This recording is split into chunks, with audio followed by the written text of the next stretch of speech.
What if the woman everyone ignored was the only one a billionaire's child would trust? "Don't touch him!" Mrs. Dalton snapped sharply. "You're just a maid." The newborn's cries filled the grand marble hallway, echoing against chandeliers worth more than most people's homes. Nurses had tried. The nanny had quit. Even the father, one of the most powerful men in the world, stood frozen, helpless. And yet, the quiet maid stepped forward anyway. "I'm not going to hurt him," Emily whispered softly, her voice barely rising above the baby's cries. For a moment, the entire room held its breath. No one expected what happened next. The baby went silent. Not just quiet, but peaceful, as if he had been waiting for her all along. But here's what no one in that room knew. This wasn't luck. This wasn't coincidence. And this moment would change every life in that mansion forever. Stay with this story until the end, because what happens next will shock you. And before we begin, tell me where you're watching from and what time it is there. And don't forget to subscribe. Emily Parker never imagined her life would lead her to a place like the Harrison estate. Every morning, before the sun had fully risen over the quiet streets of Queens, she would slip out of her small, aging apartment, careful not to wake her mother sleeping in the next room. The apartment smelled faintly of medicine and old wood, a constant reminder of the life she was trying so hard to hold together. Bills were stacked neatly on the kitchen table, each one a quiet threat. Her mother's condition had worsened over the past year, and the hospital visits had drained whatever savings they once had. Still, Emily never complained. She wore the same neutral-colored uniform every day, her hair tied back in a simple ponytail, her shoes worn but clean. There was something about her presence, quiet, steady, almost invisible, that made people overlook her without a second thought. That had always been the story of her life. What most people didn't know was that Emily hadn't even been supposed to work at the Harrison estate. Weeks earlier, she had stood nervously in a polished lobby, clutching a folder with her documents, waiting for her interview. Around her were candidates dressed in sharp outfits, speaking confidently about their experience in luxury hospitality. Emily had felt out of place the moment she walked in. When her turn finally came, the interview lasted less than 10 minutes. "We're looking for someone with a more refined background," the recruiter had said, offering a polite but dismissive smile. "Thank you for your time." Emily had nodded, swallowing her disappointment. She was used to rejection. Life had taught her not to expect doors to open easily. So she went home, said nothing to her mother, and began searching for another job. But then something strange happened. 2 days later, her phone rang. "Miss Parker?" the voice on the other end asked. "We'd like to offer you the position at Harrison Estate. You can start immediately." Emily had blinked in confusion. I thought I wasn't selected." There was a brief pause. "Yes, well, there's been a change," the voice replied vaguely. "We believe you'll be a good fit." No further explanation was given. It felt like the kind of miracle Emily never questioned, because questioning it might make it disappear. And so, she accepted. From the moment she stepped into the estate, Emily realized this wasn't just a house. It was a world of its own. The mansion stretched across acres of land, surrounded by perfectly trimmed gardens and guarded gates.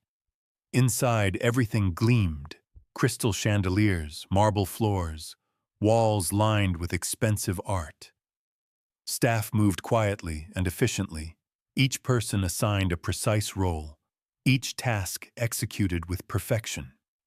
But beneath the beauty, there was something else. A kind of coldness. No laughter echoed through the halls. No warmth softened the air. It was as if the entire place existed only to maintain appearances. Emily kept her head down and followed instructions carefully. She cleaned rooms, polished surfaces, and made sure everything looked untouched and flawless. The other staff barely spoke to her unless necessary. Some glanced at her with mild curiosity, others with quiet judgment. "You're new," one of the maids, Vanessa, had said once, her tone laced with subtle superiority. "Try not to mess things up. This place isn't for everyone." Emily had simply nodded. She didn't argue. She didn't try to prove herself. She just worked. It wasn't until a few days later that she first heard about the baby. They spoke in hushed tones in the staff quarters, voices lowered as if discussing something fragile. "The mother didn't make it," one whispered. "Poor child," another said. "Born into all this, and already alone." Emily paused when she heard that. A baby. Without a mother. Something about those words stayed with her. She didn't ask questions. It wasn't her place.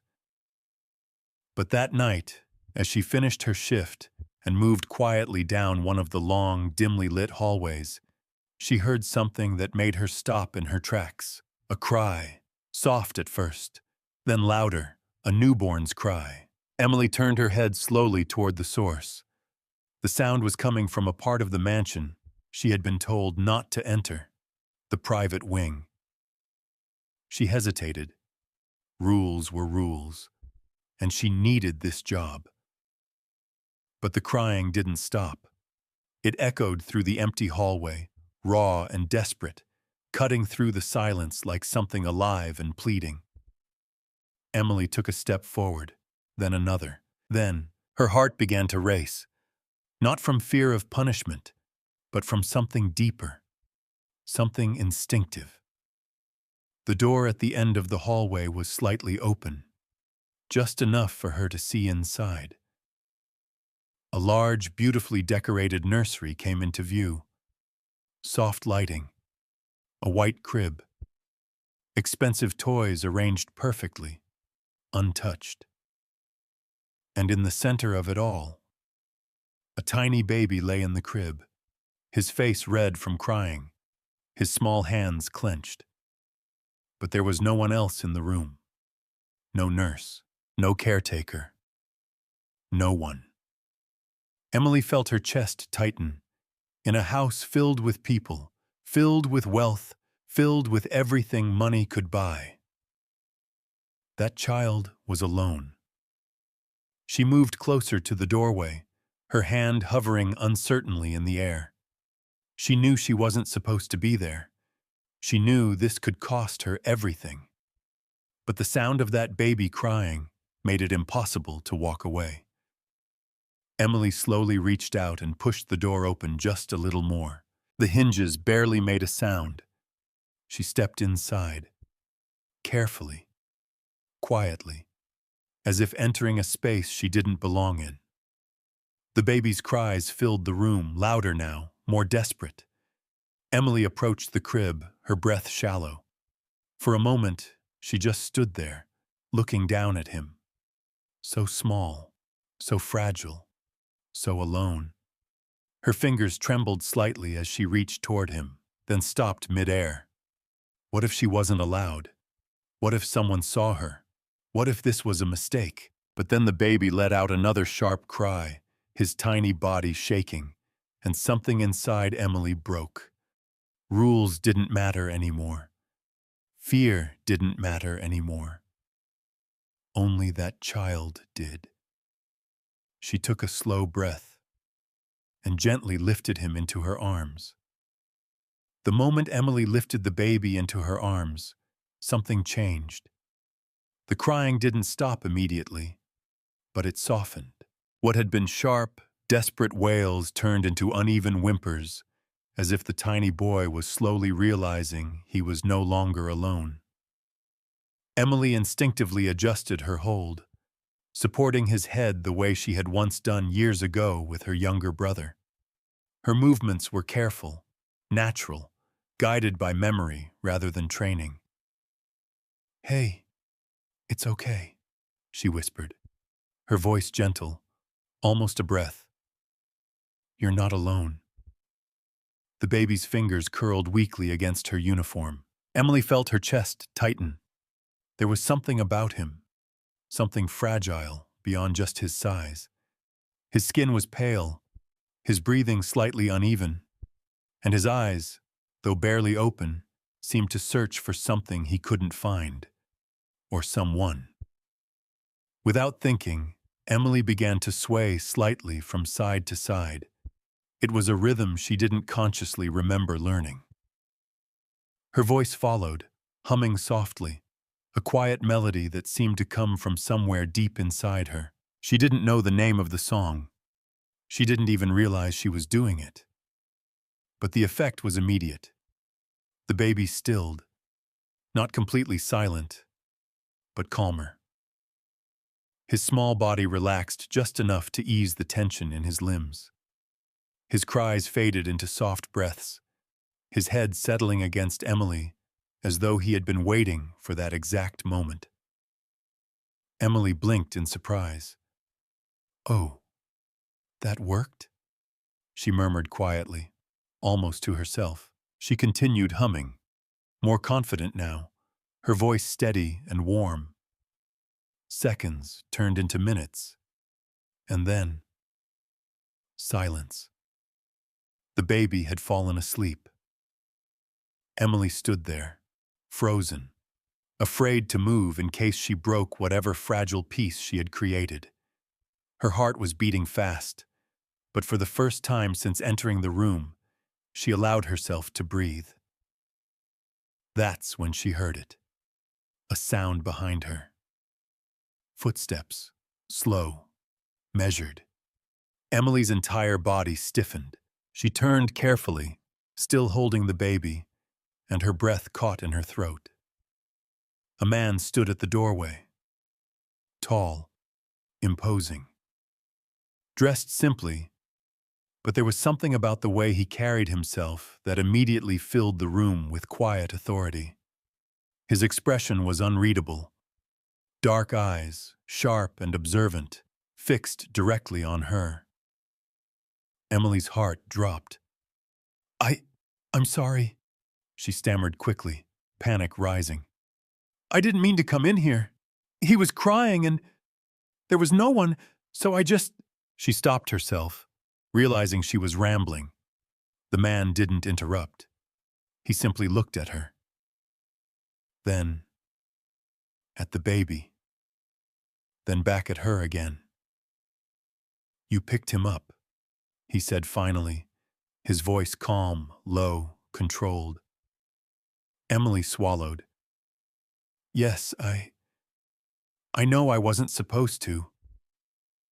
Another pause.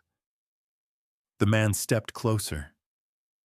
Emily instinctively tightened her hold on the baby, though she immediately regretted it. What if he thought she was being possessive? What if he thought she meant harm? "I can put him back," she said quickly. "He just fell asleep. I didn't want to wake him." "Don't." The word was quiet, but firm. Emily froze. The man's gaze shifted again to the baby, who remained peacefully asleep in her arms. "He hasn't slept like that in days," he said. There was something different in his voice now, not just control, something heavier. Emily hesitated. "I didn't do anything special," she said softly. "I just held him." The man's eyes flickered slightly, as if he didn't believe that was all. "How?" he asked. Emily blinked. "I'm sorry? How did you get him to stop crying?" Emily looked down at the baby, then back at the man. "I don't know," she admitted honestly. "I just talked to him, and I think I hummed something." The man's expression changed, just slightly. "What did you hum?" Emily opened her mouth, then paused. I don't remember exactly, she said. It's just something I've always done.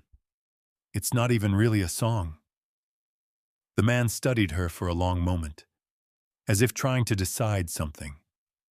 Then, unexpectedly, he stepped closer, close enough now to see the baby's face clearly. His face softened, just a little. He likes your voice, he said quietly.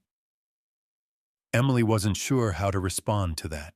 I didn't mean to intrude, she said again, her voice more careful now. If I've done something wrong, I'll leave immediately.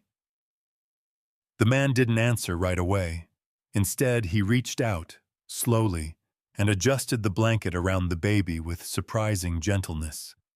His fingers lingered there for a moment longer than necessary. Then he pulled his hand back. You're new, he said. Yes, Emily replied. What's your name? Emily. Emily Parker. He nodded once. Emily, he repeated, as if committing it to memory. There was another silence, not uncomfortable, but heavy, like something unspoken was sitting between them. I've seen you before, the man said suddenly. Emily frowned slightly. I don't think so, sir.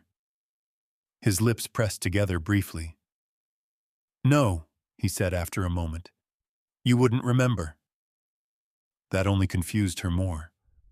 But she didn't ask. Instead, she shifted slightly, careful not to wake the baby. Should I put him back now? She asked. The man looked at the baby again, then at her. No, he said. Not yet. Emily's heart skipped. I want to see something. She didn't move. Keep doing what you were doing, he added. Emily hesitated, but nodded. She resumed the gentle swaying, her voice returning to that quiet hum. The melody filled the room again, soft and unassuming. The baby stirred slightly, then settled deeper into sleep. The man watched closely. Every detail, every movement, every breath. There was something in his expression now that hadn't been there before. Not suspicion, not authority, recognition, and something else, and something much harder to name. After a while, he exhaled slowly. Interesting, he murmured under his breath. Emily glanced at him. Sir? He didn't answer her directly. Instead, he straightened, his expression returning to its controlled, distant state. You can stay, he said. Emily blinked. I'm sorry? For now, he clarified. If he wakes, you'll be here. Emily's grip tightened slightly around the baby.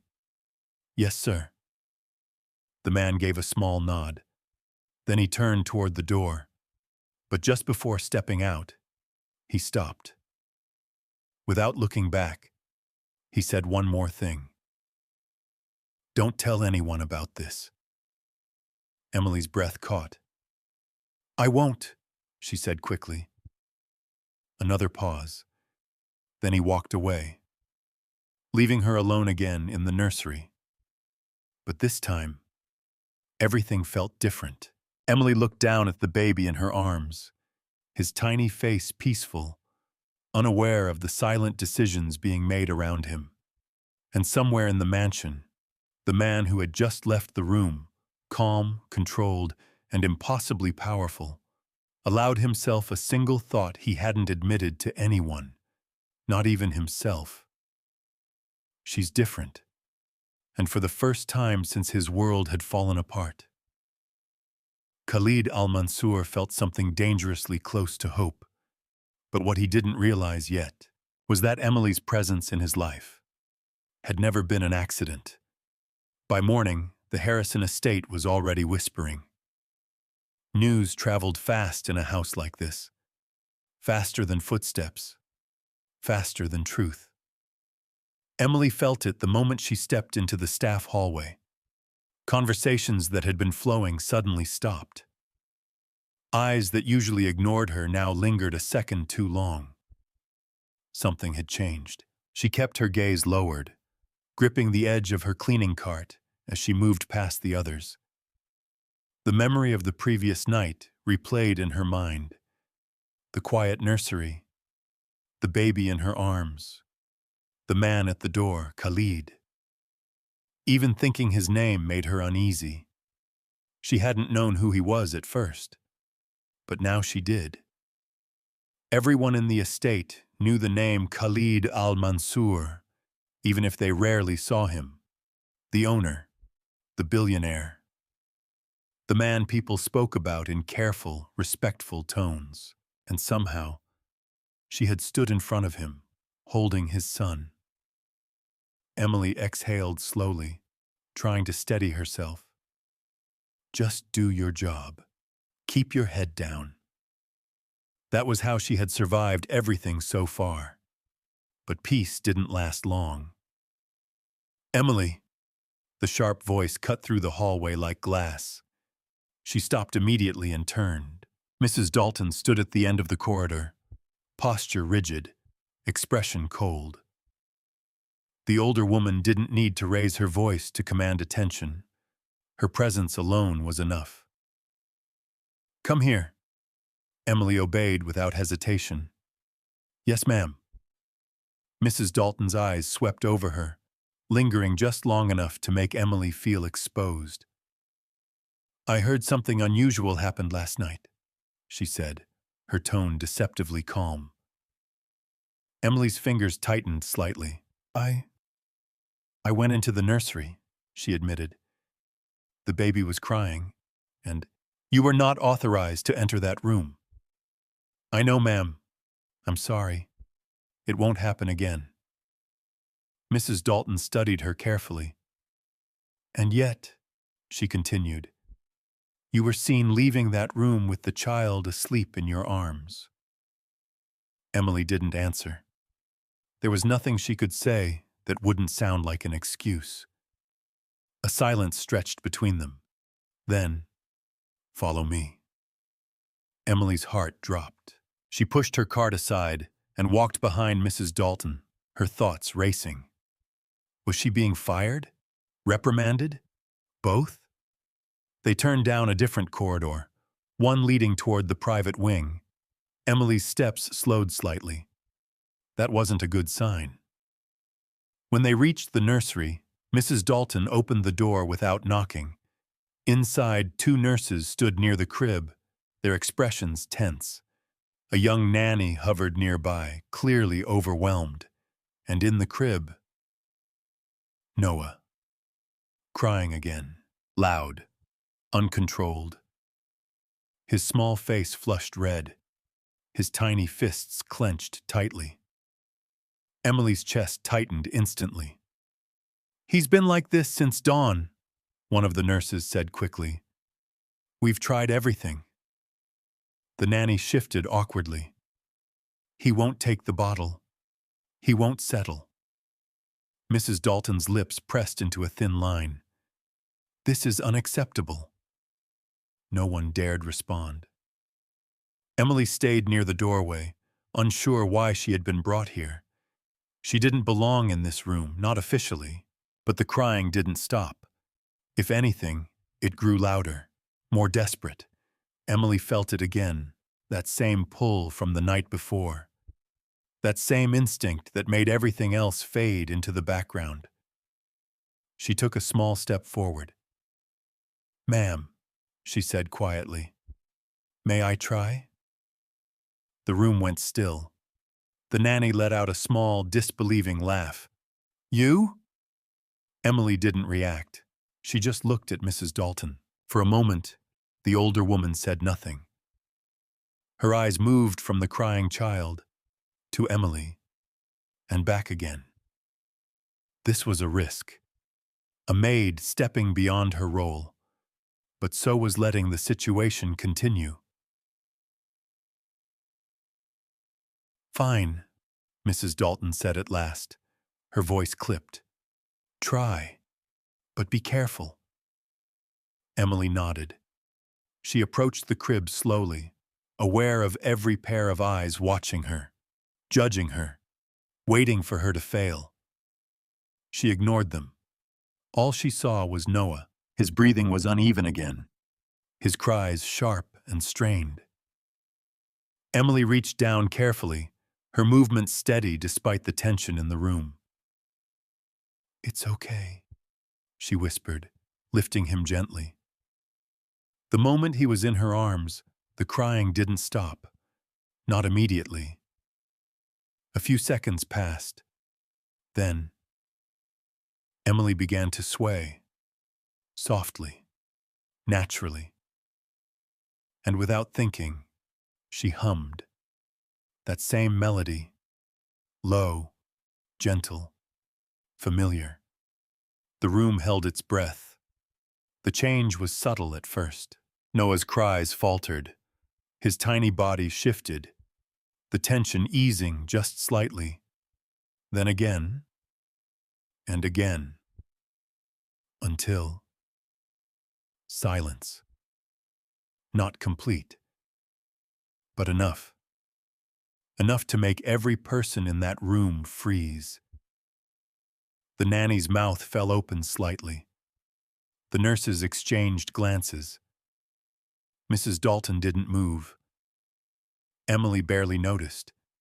She just kept humming, her focus entirely on the baby in her arms. His breathing slowed, his small fingers relaxing against her sleeve. "He's calm," one of the nurses whispered. No one had expected that. Not like this. Not from her. Emily finally looked up. "I think he just needed—" She hesitated. "Someone to hold him." Her words hung in the air. Simple, but heavy. Mrs. Dalton stepped forward slowly, her gaze fixed on Noah. "Give him to me," she said. Emily hesitated for a fraction of a second, then obeyed. The moment Noah left her arms, he cried again. Loud, immediate, distressed. The room shifted instantly. Mrs. Dalton's expression changed. The nurses moved quickly, trying to soothe him again. But it didn't work. It wasn't working. Emily felt her heart twist. "Ma'am," she said softly. Mrs. Dalton didn't respond right away, but after a long moment, "Take him," she said. Emily stepped forward again and lifted Noah back into her arms.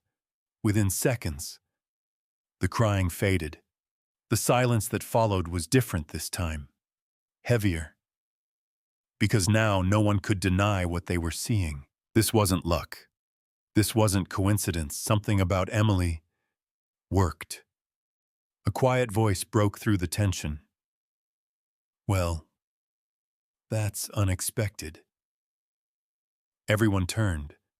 Vanessa stood near the doorway, arms crossed, her expression unreadable, but her eyes sharp, calculating. Emily felt a chill run down her spine. Vanessa tilted her head slightly, watching the scene unfold. "A maid," she said slowly, "handling the air better than trained staff." No one responded, but the implication was clear. This wouldn't be ignored. Mrs. Dalton straightened, regaining her composure. "For now," she said firmly, "Emily will assist when necessary." The words were controlled, but they carried weight. Permission. Reluctant, but real. Emily blinked in surprise. "Yes, ma'am." Vanessa's lips curved into the faintest smile. Not friendly, not amused. Something else. Something dangerous. Because in that moment, she realized something important. Emily Parker wasn't just a quiet maid anymore. She was becoming a problem. And in a place like the Harrison estate, Problems didn't last long. Emily looked down at Noah, now resting quietly against her, unaware, unprotected. And suddenly, for reasons she couldn't fully explain, she felt like something much bigger had just begun.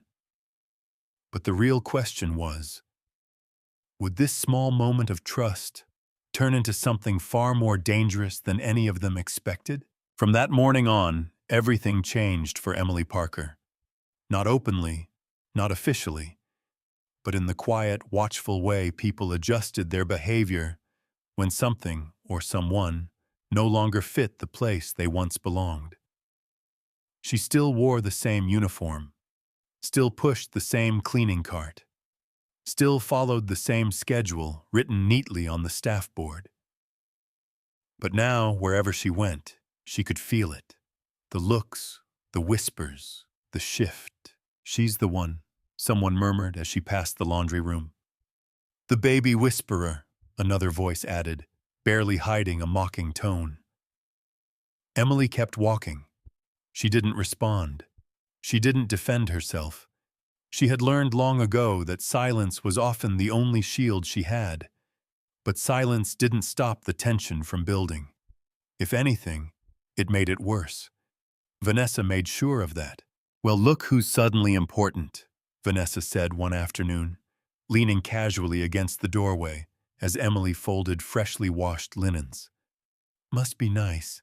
Getting special treatment." Emily didn't look up. "I'm just doing my job." Vanessa let out a soft laugh. "Oh, I'm sure that's what you tell yourself." There was a pause. Then Vanessa stepped closer, lowering her voice just enough to make it personal. "You think people don't notice?" she whispered. "The way you're always nearby when something happens with the baby? The way Mr. Al-Mansour looks at you?"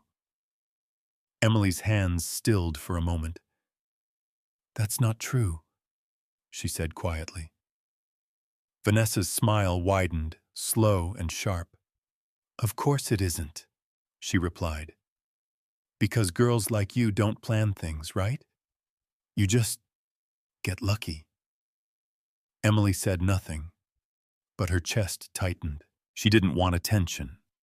She didn't want conflict. She especially didn't want to be seen as someone trying to climb her way into a world that had never belonged to her. All she wanted was to work and to help Noah.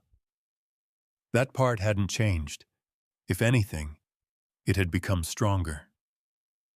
Over the next few days, Emily found herself being called to the nursery more often. Not officially, never in a way that changed her position, but whenever Noah refused to settle, someone would quietly come find her. "He's crying again. He won't eat. We need you. Just for a minute." And every time Emily went, she never hesitated. She would set aside whatever she was doing, wash her hands, and step into the nursery with the same calm presence that seemed to soothe the child the moment she appeared. She learned his patterns quickly. The way his breathing changed when he was uncomfortable. The slight furrow in his brow before he started to cry. The soft sounds he made when he was about to fall asleep. It wasn't training. It was instinct. And Noah responded to it. More than that, he depended on it. One evening, as the sun dipped low behind the tall windows of the estate, Emily sat in a quiet corner of the nursery, gently rocking Noah in her arms. The room was peaceful, for once.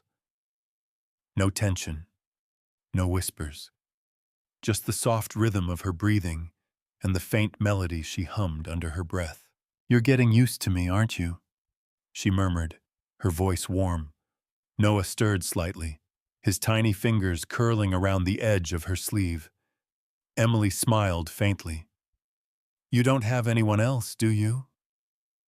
The words slipped out before she could stop them, and the moment they did, she felt a pang of regret. It wasn't her place to say things like that. She looked down at him again, her expression softening. "But you're not alone," she added gently. "Not anymore." "You sound very certain." Emily froze. She hadn't heard him enter. Khalid stood near the doorway, his presence as quiet and controlled as ever. He wasn't dressed in anything extravagant, just a simple shirt, sleeves rolled slightly, but there was no mistaking who he was. Power didn't need decoration. It lived in the way he stood. Emily quickly rose to her feet. "I'm sorry, sir. I didn't realize."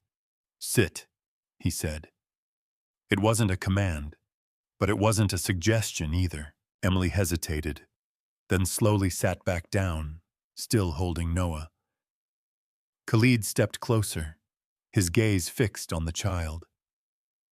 "He sleeps when you're here," he said. Emily nodded slightly. "He seems to feel calmer." Khalid studied her for a moment. "You've done this before." It wasn't a question. Emily shook her head. "Not like this, just when I was younger. My little brother." Khalid's expression shifted slightly. "And where is he now?" Emily's eyes dropped. "He passed away," she said quietly. "A long time ago." Silence filled the room. Khalid didn't offer sympathy, but something in his posture softened. "You still remember how to care for someone," he said. Emily didn't respond. Instead, she adjusted the blanket around Noah, her movements gentle and precise. "He's very sensitive," she said after a moment. "Loud environments, unfamiliar hands. It overwhelms him." Khalid watched her closely. "You've noticed all that in a few days?" Emily shrugged slightly. "You just have to pay attention." There was a pause, then, "Where did you learn that melody?" Emily blinked. I don't know," she admitted. "It's just something I've always hummed. I don't even remember where it came from." Khalid's gaze lingered on her, longer than usual, but he said nothing more. Instead, he reached out and lightly touched Noah's hand. The baby stirred, but didn't wake. "He trusts you," Khalid said. Emily felt a strange weight settle in her chest. "I don't know why," she said honestly. Khalid straightened. "I do." Emily looked up, surprised. But before she could ask what he meant, a sharp voice cut through the moment. "There you are." Vanessa stood at the doorway again, her eyes flicking between Emily and Khalid. "There's been an issue," she said quickly, her tone urgent. Khalid turned. "What kind of issue?" Vanessa stepped inside, her expression carefully controlled, but there was something underneath it, something deliberate. "The baby's bracelet," she said. "The one his mother left him. It's missing." The room went still. Emily's breath caught. Khalid's expression darkened instantly. "What do you mean, missing?" Vanessa's gaze shifted slowly toward Emily. "Well," she said, her voice measured, "Emily was the last one holding him before it disappeared." The words landed like a blow. Emily's heart dropped. "That's not true," she said quickly. I didn't take anything. I would never." But the doubt had already been planted. And in a house like this, doubt was dangerous. Khalid's eyes moved from Vanessa to Emily. Unreadable. Heavy. The silence stretched. And for the first time since stepping into that mansion, Emily felt something she hadn't allowed herself to feel before. Fear. Because this time, it wasn't just about being ignored. It was about being accused, and the question hanging in the air was one she couldn't escape. Would anyone believe her? Or had she just walked straight into a trap she never saw coming? The nursery fell into a suffocating silence. No one moved. No one spoke. The accusation hung in the air like something poisonous, spreading slowly, invisibly, until it reached everyone in the room. Emily felt it first. The shift, the way the air seemed to tighten around her chest, making it harder to breathe. Her arms instinctively held Noah closer, as if protecting him from something she couldn't yet name. "I didn't take anything," she said again, her voice trembling despite her effort to stay calm. "I swear." Vanessa tilted her head slightly, her expression carefully neutral. "I didn't say you did," she replied smoothly. "I just said you were the last one with him." The implication was clear, too clear. Khalid stepped forward, his presence immediately commanding attention. "When was it last seen?" he asked, his tone sharp. Vanessa answered without hesitation. "This afternoon. One of the nurses noticed it missing after Emily had been with him." Emily shook her head. "That's not right. He was wearing it when I left earlier. I remember checking his blanket." "So you were paying close attention," Vanessa interrupted, a faint edge creeping into her voice. Emily stopped. She could feel it now, the trap. Every word she said could be twisted, every detail used against her. "I always pay attention," Emily said quietly. "That's part of my job." Vanessa's lips curved into a slight smile. "Of course." Khalid's gaze moved between them. "Search the room," he ordered. Immediately, the nurses began checking the nursery, lifting blankets, opening drawers, scanning every surface. The nanny moved quickly as well, her hands slightly unsteady. Emily remained where she stood, still holding Noah, still feeling the weight of every eye on her. Minutes passed. Nothing. "It's not here," one of the nurses said. Vanessa crossed her arms. "Then it has to be somewhere else." Her eyes drifted, deliberately, back to Emily. Khalid noticed. "So say what you're implying," he said coldly. Vanessa met his gaze, unflinching. "I'm implying that we should check everyone," she said, "including her." The word hung there. Her. Emily felt her throat tighten. "I don't have it," she said softly. But her voice sounded smaller now, less certain. Not because she doubted herself, but because she knew how this looked. A poor maid. A valuable heirloom. No witnesses. It was too easy. Khalid didn't respond immediately. Instead, he looked at Emily, really looked at her, as if weighing something far beyond the situation itself. "Give me the child," he said quietly. Emily hesitated for the briefest second. Then she stepped forward and carefully placed Noah into his arms. The baby stirred, his face tightening slightly, but didn't cry, not yet. Emily took a step back, and in that moment, she felt more exposed than she ever had in her life. Mrs. Dalton entered the room, her expression already tense. "What's going on?" she demanded. "The bracelet is missing," Vanessa answered. Mrs. Dalton's gaze sharpened instantly. "How?" Vanessa didn't hesitate. "We believe it may have been taken." "By whom?" Another pause. Another glance toward Emily. Mrs. Dalton followed it. Her expression hardened. "Emily," she said, her tone firm.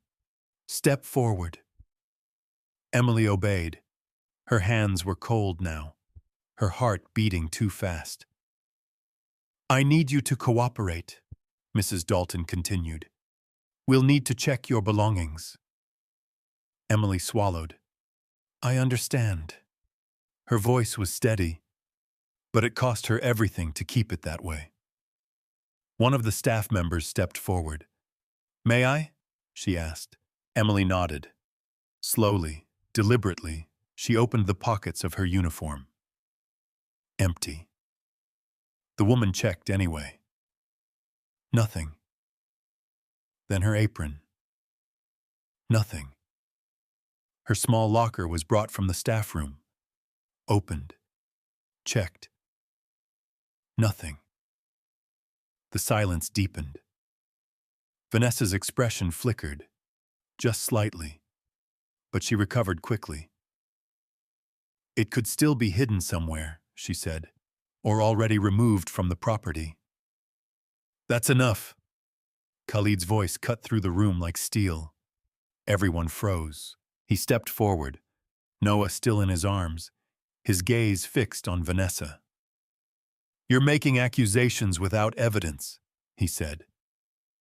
Vanessa lifted her chin. "I'm protecting this household. And I'm telling you to stop." The room went completely still. Emily watched, barely breathing. Khalid turned his attention back to her. For a moment, their eyes met. And in that moment, she saw something she hadn't expected. Not suspicion, not doubt, but something far more dangerous. Trust. "You said you didn't take it," he said. "Yes," Emily replied, her voice quiet but unwavering. "I believe you." The words hit the room like a shockwave. Vanessa's eyes widened slightly. Mrs. Dalton's posture stiffened. The nurses exchanged quick, uncertain glances. Emily felt her chest tighten.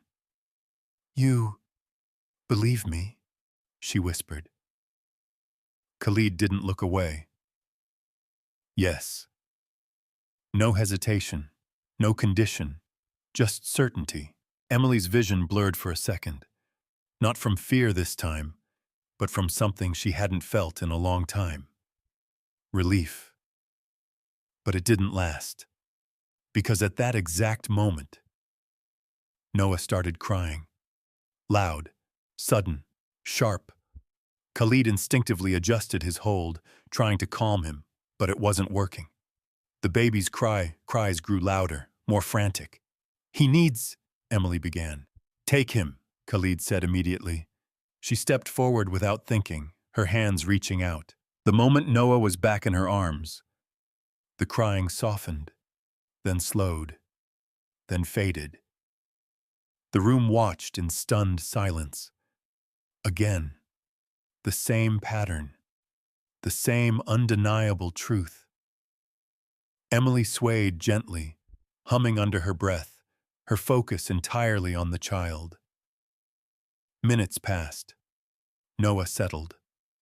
Peace returned. But the tension in the room didn't. Because now everything had shifted.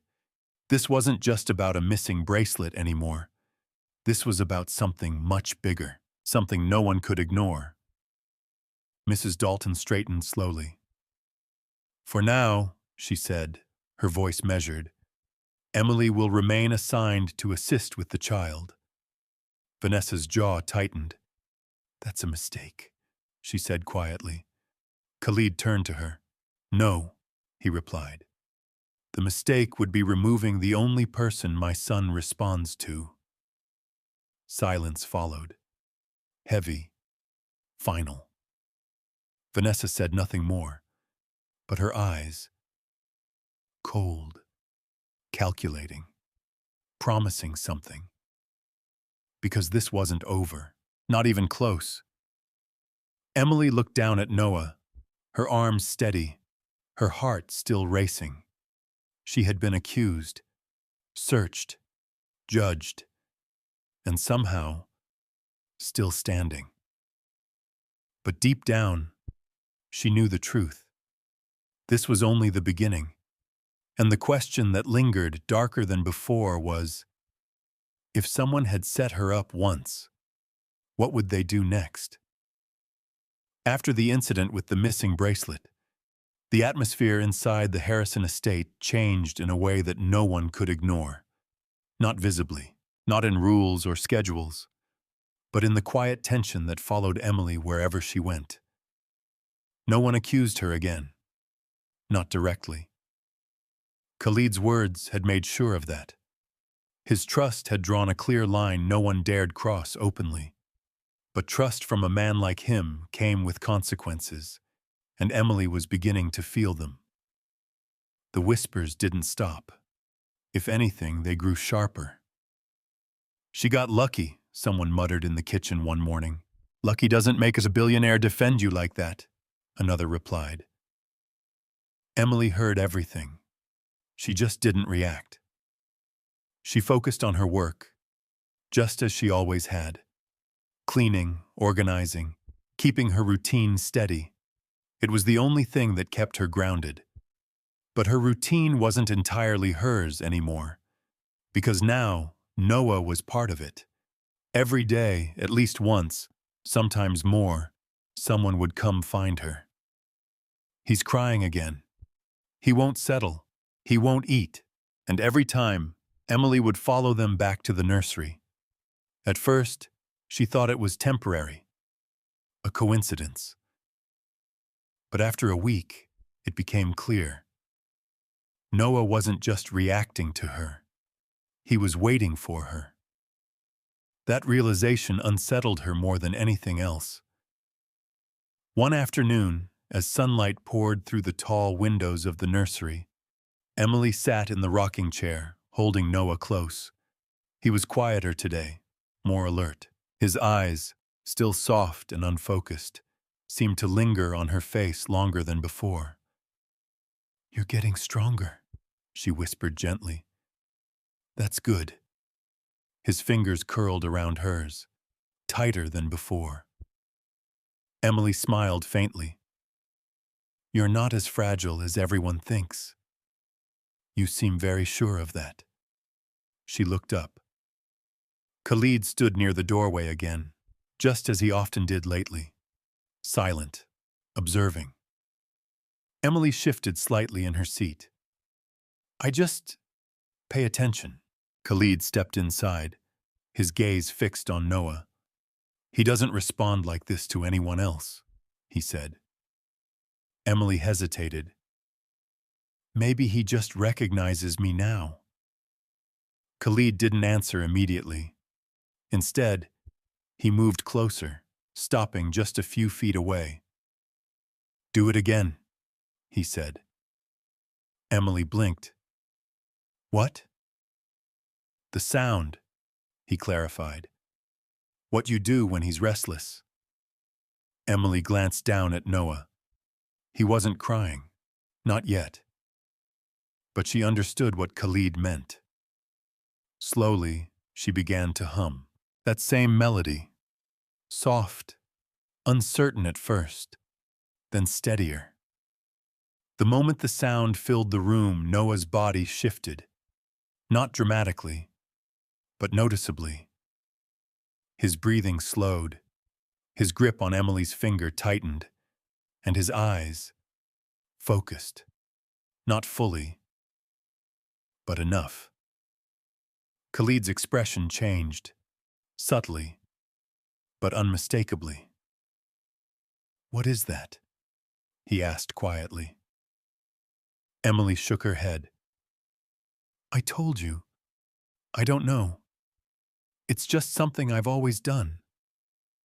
Khalid's jaw tightened slightly. "That's not possible." Emily looked up. "What do you mean?" He didn't answer right away. Instead, he turned his attention fully to Noah, watching him with an intensity that made the air in the room feel heavier. "My wife used to sing that," he said finally. Emily froze. "I'm sorry?" she asked softly. Khalid's eyes didn't leave the child. "When she was pregnant," he continued, his voice lower now. "Every night, the same melody." The room went completely still. Emily felt something shift inside her. "I didn't know," she said quickly. I swear, I've never heard. I know, Khalid interrupted. That stopped her, because he wasn't accusing her. He sounded certain. That made it stranger.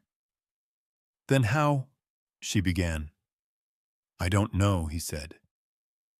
For the first time since she had met him, Khalid looked uncertain, not controlled, not distant, just human. Emily looked down at Noah again, her heart racing slightly. That doesn't make sense, she whispered. No, Khalid agreed. It doesn't. But the evidence was right there, in front of them. The way Noah responded, the way he calmed, the way the melody seemed to reach something deeper than sound. Emily swallowed. I've hummed this since I was a kid, she said. I never thought about where it came from. Khalid didn't reply, he just watched, as if trying to solve something impossible. The silence stretched between them, until a knock at the door. Both of them turned.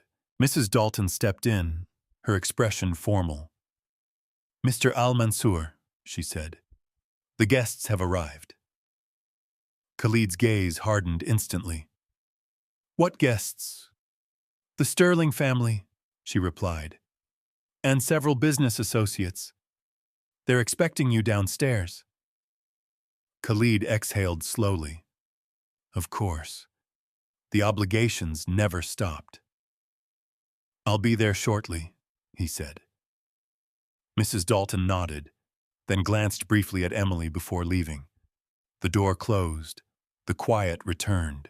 Emily shifted slightly, unsure what to say. You should go, she said softly. They're waiting. Khalid didn't move. They can wait. Emily hesitated. They probably won't like that. A faint, almost humorless smile crossed his face. They rarely do. For a moment, neither of them spoke. Then Noah stirred again, letting out a small, restless sound. Without thinking, Emily adjusted her hold and resumed humming. The effect was immediate. He settled. Again. Khalid watched it happen. Again. And this time, something in his expression shifted permanently. Not curiosity, not confusion. Recognition. As if a piece of something he had lost had just been placed back in front of him. You shouldn't be this important to him, Khalid said quietly. Emily's heart skipped. I'm not trying to be, she replied. I know. That was what made it worse. A distant sound echoed through the hallway. Voices, footsteps, the faint noise of a gathering below. The world outside the nursery was waiting, demanding, complicated. But inside this room, everything was simple.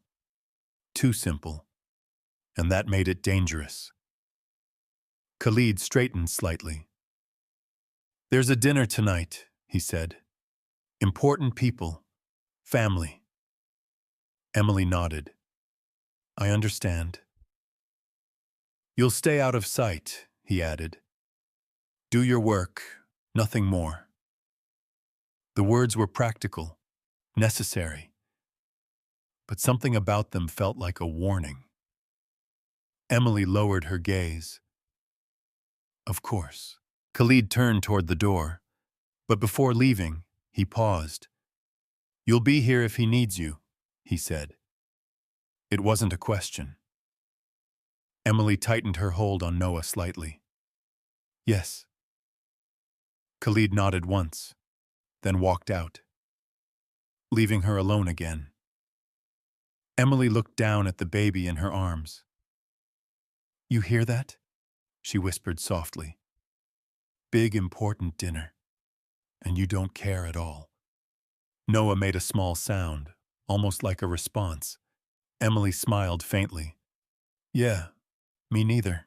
But as she sat there, gently rocking him, a strange feeling settled in her chest.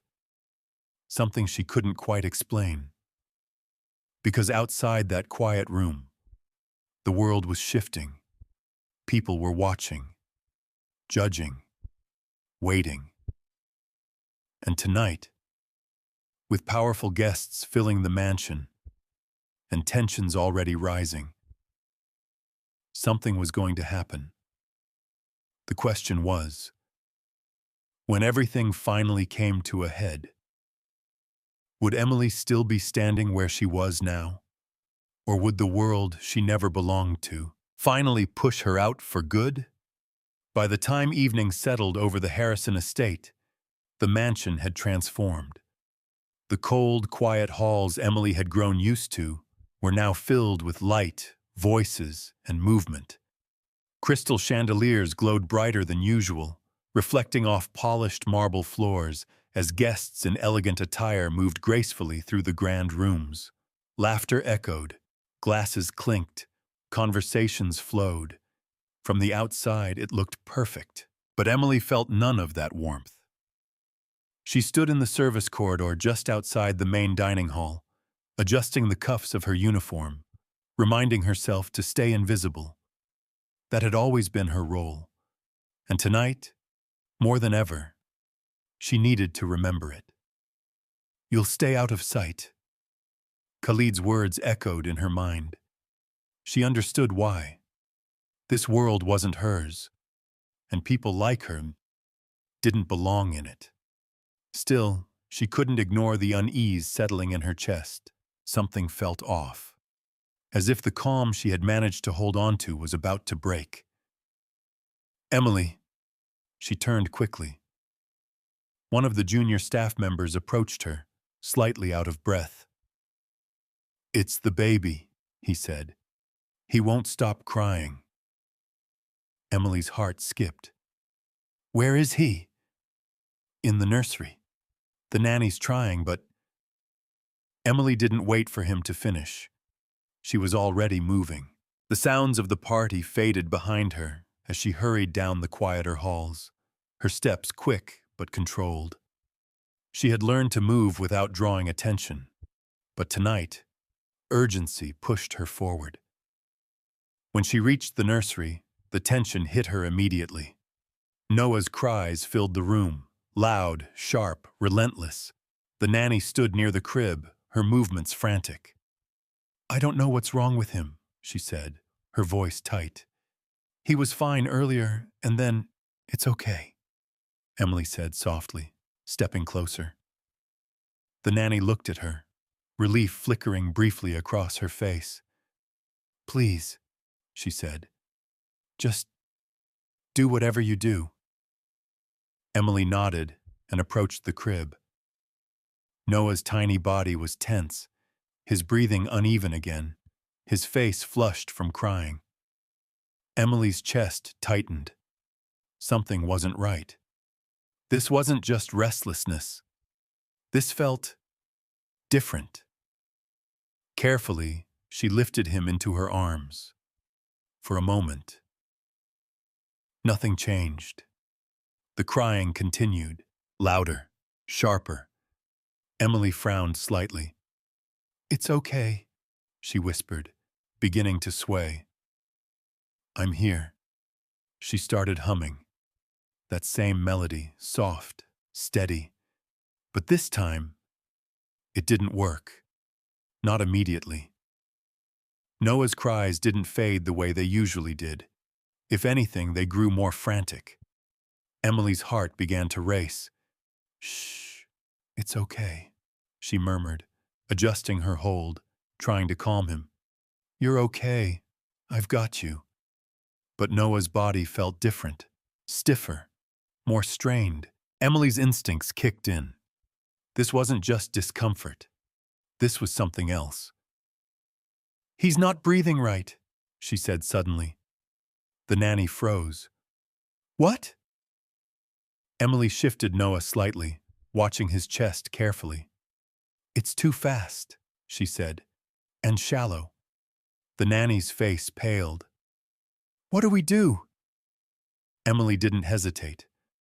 "Call for help, now." The nanny rushed out of the room. Emily held Noah closer, her movements more focused now, more urgent. "It's okay," she whispered again, though her own voice was tighter. "Stay with me. Just stay with me." She adjusted his position again, remembering something from years ago, something a doctor had once shown her when her brother had been sick. "Come on," she murmured, gently supporting his head, tilting him just slightly. Noah let out a sharp cry, then another. Then his breathing hitched. Emily's heart dropped. "No, no, no." Footsteps echoed in the hallway. Voices, urgent. The door burst open. Mrs. Dalton rushed in, followed by a nurse and 2 security staff. "What's happening?" Mrs. Dalton demanded. "He's not breathing properly," Emily said quickly. "We need a doctor." The nurse moved forward immediately, taking over, checking Noah's pulse, his breathing. Her expression changed instantly. "Call the ambulance," she said sharply. Everything exploded into motion. The calm, controlled environment of the estate shattered in seconds. Emily stepped back, her hands trembling slightly now that Noah was no longer in her arms. The nurse worked quickly, issuing instructions, her voice firm and precise. "We need to stabilize him before transport," she said. Mrs. Dalton turned to one of the staff. "Get Mr. Al-Mansour, now!" The staff member ran. Emily stood frozen for a moment, watching, listening, her heart pounding so hard she could barely hear anything else. This wasn't supposed to happen, not like this. A few seconds later, more footsteps echoed. Fast, heavy. Khalid entered the room. One look at the scene, and his expression changed completely. "What happened?" he demanded. The nurse didn't look up. "Respiratory distress. We're preparing to move him." Khalid stepped closer, his entire focus on Noah. "Is he going to be okay?" "We don't know yet." Those words hit harder than anything else. Emily felt her stomach drop. Khalid's jaw tightened. "Do whatever you have to do," he said. The nurse nodded. "We're taking him to the hospital." Everything moved quickly after that. A stretcher, equipment, controlled urgency. Emily watched as they prepared Noah, her hands still shaking slightly. Then, Khalid turned to her. "You're coming," he said. Emily blinked. "What?" "With us," he repeated. Mrs. Dalton stepped forward immediately. "Sir, that's not appropriate. She's staff." "He needs her," Khalid interrupted. The room went still. "He stabilizes when she's near," Khalid continued. "I'm not risking anything." Emily's heart skipped. She hadn't expected that. She hadn't even considered it. Mrs. Dalton hesitated. "But that's not a request," Khalid said. Silence followed. Heavy, final. Emily swallowed. "Are you sure?" she asked quietly. Khalid looked at her, and for the first time, there was no distance in his gaze, only urgency. "I don't care what's appropriate," he said. "I care about my son." That was enough. Emily nodded. Yes. Minutes later, they were moving through the estate, past the glowing lights, past the unaware guests, toward the waiting ambulance outside. The contrast was surreal. Inside, panic. Outside, perfection. As they stepped into the night air, Emily felt the weight of everything pressing down on her. This wasn't just another moment. This was something bigger, something that would change everything. She climbed into the ambulance without hesitation, her eyes fixed on Noah. And as the doors closed, As the sirens began to wail, one thought echoed in her mind, louder than anything else. If anything happens to him, nothing will ever be the same again. But the real question was, would they make it in time? The ambulance doors slammed shut. For a brief second, everything felt suspended, like the world outside had been cut away, leaving only the sharp, urgent reality inside that narrow space. Machines beeped, oxygen hissed softly. The paramedic worked quickly, adjusting Noah's position, checking his breathing, his pulse, issuing quiet but firm instructions to the driver. "Let's move." The siren wailed to life. Emily sat across from the stretcher, her hands clenched tightly in her lap. Every instinct in her told her to reach out, to hold him again. But she didn't dare interfere. Not now. Not when everything felt so fragile. Khalid stood beside Noah, one hand resting lightly near the edge of the stretcher, his entire focus locked on his son. For the first time since Emily had met him, he didn't look like a man in control. He looked like a father who was terrified. "Is he stabilizing?" Khalid asked, his voice low but strained. The paramedic didn't look up. "We're doing what we can." That wasn't an answer, and they all knew it. Emily swallowed hard, her gaze fixed on Noah's tiny chest rising and falling too quickly, too unevenly. "Come on. Stay with us." She didn't say it out loud, but she felt it. Every second stretched longer than it should have. The flashing lights outside blurred past the windows, casting brief streaks of red and blue across the interior of the ambulance. Then, Noah let out a weak, strained cry. Emily's head snapped up. "Hey," she whispered instinctively. The paramedic glanced at her. "He's reacting to something. That's good." But the tension in his voice suggested otherwise. Khalid looked at Emily. A silent question. A silent request. Emily hesitated for only a fraction of a second.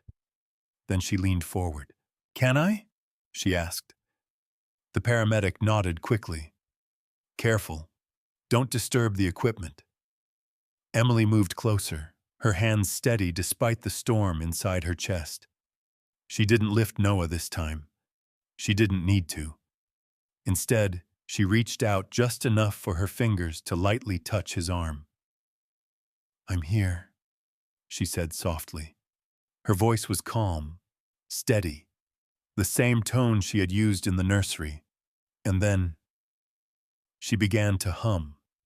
That melody, again, soft, familiar, filling the tight space of the ambulance like something alive. The effect wasn't immediate, but it was there. Subtle. Noah's breathing shifted. Not perfect. Not stable. But different. Less frantic. The paramedic glanced at the monitor. "Keep doing that," he said quietly. Emily didn't stop. Khalid watched her. Not just what she was doing, but how. The way her voice didn't waver. The way her focus never left Noah. The way she seemed completely unaware of everything else, and something inside him shifted. Because this wasn't coincidence anymore. This wasn't luck. This was something else. Something he could no longer ignore. The ambulance slowed. "We're here," the driver called. The doors flew open. Cold air rushed in. Hospital staff were already waiting. 3-week-old male, respiratory distress, the paramedic reported quickly as they moved Noah out. Unstable breathing, possible complications from premature birth. Everything moved fast, too fast. Emily stepped back instinctively as the medical team took over, pushing the stretcher through the emergency doors. Khalid followed immediately. Emily hesitated for a second, then ran after them. Inside, the hospital lights were harsh, unforgiving. Doctors, nurses, voices overlapping, instructions flying. Clear the area. Prep the room. Get respiratory support ready. Emily stood near the wall, her hands trembling again. She had done what she could. Now it was out of her hands. Minutes passed, or maybe longer. Time felt distorted. Khalid stood a few feet away, speaking to a doctor in low, urgent tones. His condition? We're stabilizing him, the doctor said. But he needs constant monitoring. His system is still very weak. Khalid nodded once. Do whatever it takes. The doctor didn't respond, just turned and walked back into the room. The doors closed. Silence followed. Heavy. Khalid exhaled slowly, running a hand through his hair. For the first time, he looked exhausted. Not just physically, but emotionally. Emily watched him from a distance, unsure if she should speak, unsure if she should even be there. But before she could decide, Khalid turned toward her. You came, he said. Emily blinked. You asked me to. That's not what I meant. She hesitated. I wasn't going to stay behind, she said quietly. Khalid studied her for a long moment. Then, I've seen you before, he said. Emily frowned slightly. You said that before. This time I mean it. Something in his tone changed. Less guarded, more direct. Emily felt her chest tighten slightly. I don't understand, she said. Khalid stepped closer. Before you worked at the estate, he continued. Before the interview. Before any of this. Emily's mind searched for an answer, but found nothing. I don't think... You were outside a convenience store, Khalid said. Emily froze. Her breath caught. A man dropped his wallet, he continued. You picked it up. You ran after him, even though he didn't notice. Emily's heart began to race. You gave it back, Khalid said, and then you walked away. No reward, no hesitation. The memory hit her. Clear, sudden. That was months ago, she whispered. Khalid nodded. I was there, he said. Emily stared at him. You saw that? I did more than see it. Her pulse quickened. I made a call the next day, Khalid continued, to the hiring department at Harrison Estate. Everything went silent. You were rejected, he said. But I told them to reconsider. Emily's world tilted. That was... you? She whispered. Khalid didn't look away. Yes. The realization hit her all at once. The phone call, the sudden offer, the unexplained change. It hadn't been luck. It had never been luck. You chose me? She asked. Khalid's expression didn't change. I noticed you, he said. Emily felt something shift inside her, something deeper than surprise. Why? She asked. Khalid's gaze flickered briefly toward the closed hospital doors. Because in a world where everyone performs, you didn't. The words settled between them, heavy, real. Emily looked down, her thoughts racing. I didn't know, she said softly. You weren't supposed to. Another silence. Different this time. Because now, everything made sense. And yet, nothing felt simple anymore. From behind the doors, a sudden movement. A nurse rushed out. Khalid turned instantly. "How is he?" The nurse hesitated, just for a second, but it was enough. "We've stabilized his breathing for now," she said, "but he's not out of danger yet." The words landed hard. Emily felt her chest tighten. Khalid nodded slowly. "Can I see him?" "Just for a moment." The nurse stepped aside. Khalid moved toward the door, then paused. He looked back at Emily. A silent question. A silent decision. And in that moment, everything hung in the balance. Because now, it wasn't just about a child fighting to survive. It was about something much bigger. Something that had been set in motion long before either of them realized. And the question was, if fate had brought Emily into this story, what was it about to ask from her next? The hospital corridor felt colder than before, not because of the air, but because of the weight now hanging between everything and everyone inside it. Khalid stood just outside the room where Noah was being monitored, his hand resting lightly against the glass. Inside, machines surrounded the tiny crib, their steady beeping the only reassurance that the fragile life within was still holding on. Emily stood a few steps behind him, unsure, waiting, not knowing if she still had a place here. Everything had changed in the last hour. The truth about how she had come to the estate, the realization that none of it had been random, and yet, none of that mattered as much as what lay beyond that glass. "Mr. Al-Mansour."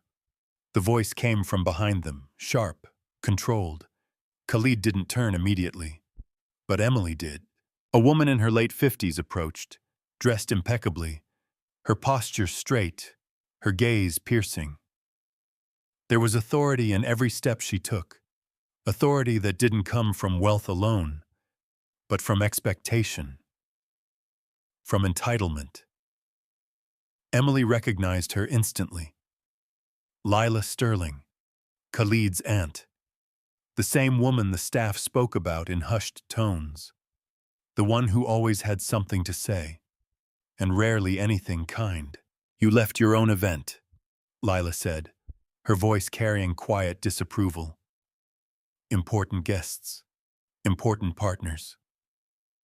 Khalid finally turned. "My son is in there," he said simply. Lila's eyes flicked briefly toward the room, then back to him. "And he is being treated by professionals," she replied. "You abandoning your responsibilities doesn't change that." Emily felt the tension spike. Khalid didn't respond, but the silence itself was an answer. Lila exhaled sharply, then shifted her attention toward Emily. Her gaze sharpened immediately. "And she is here," Lila said, her tone cooling further. "Of course." Emily straightened slightly, instinctively lowering her gaze. "I didn't mean to intrude," she said quietly. "You already have," Lila replied. The words were calm, but cutting. Khalid stepped slightly forward.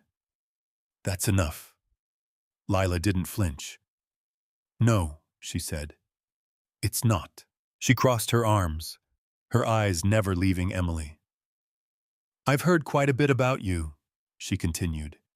"The maid who suddenly became indispensable." Emily said nothing.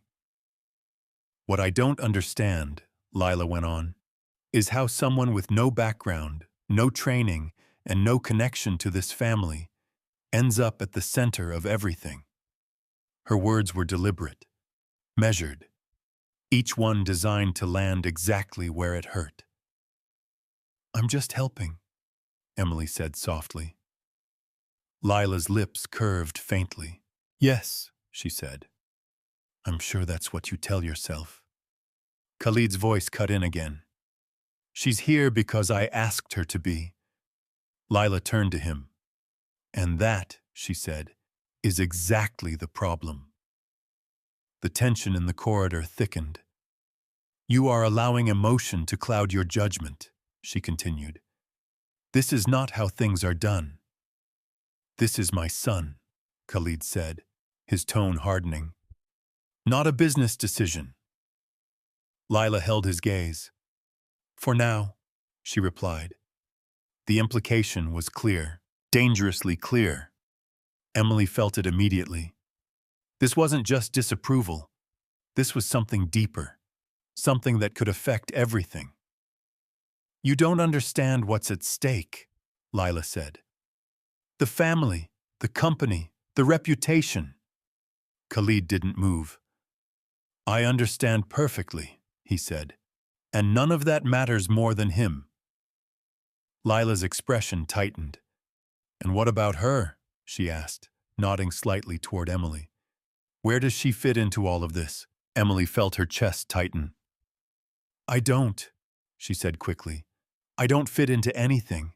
I'm just here because you were allowed to be," Lila interrupted. Silence followed. Heavy, uncomfortable. And then a different voice spoke up. "Excuse me." All three turned. A man stood near the end of the corridor, holding a camera at his side. Behind him, another person held a phone, already recording. Emily's stomach dropped. Press. "How did they—" she whispered. "They always find a way," Lila said quietly. The man stepped closer. "Mr. Al-Mansour," he called out. "Is it true your son was rushed here tonight?" Khalid didn't answer.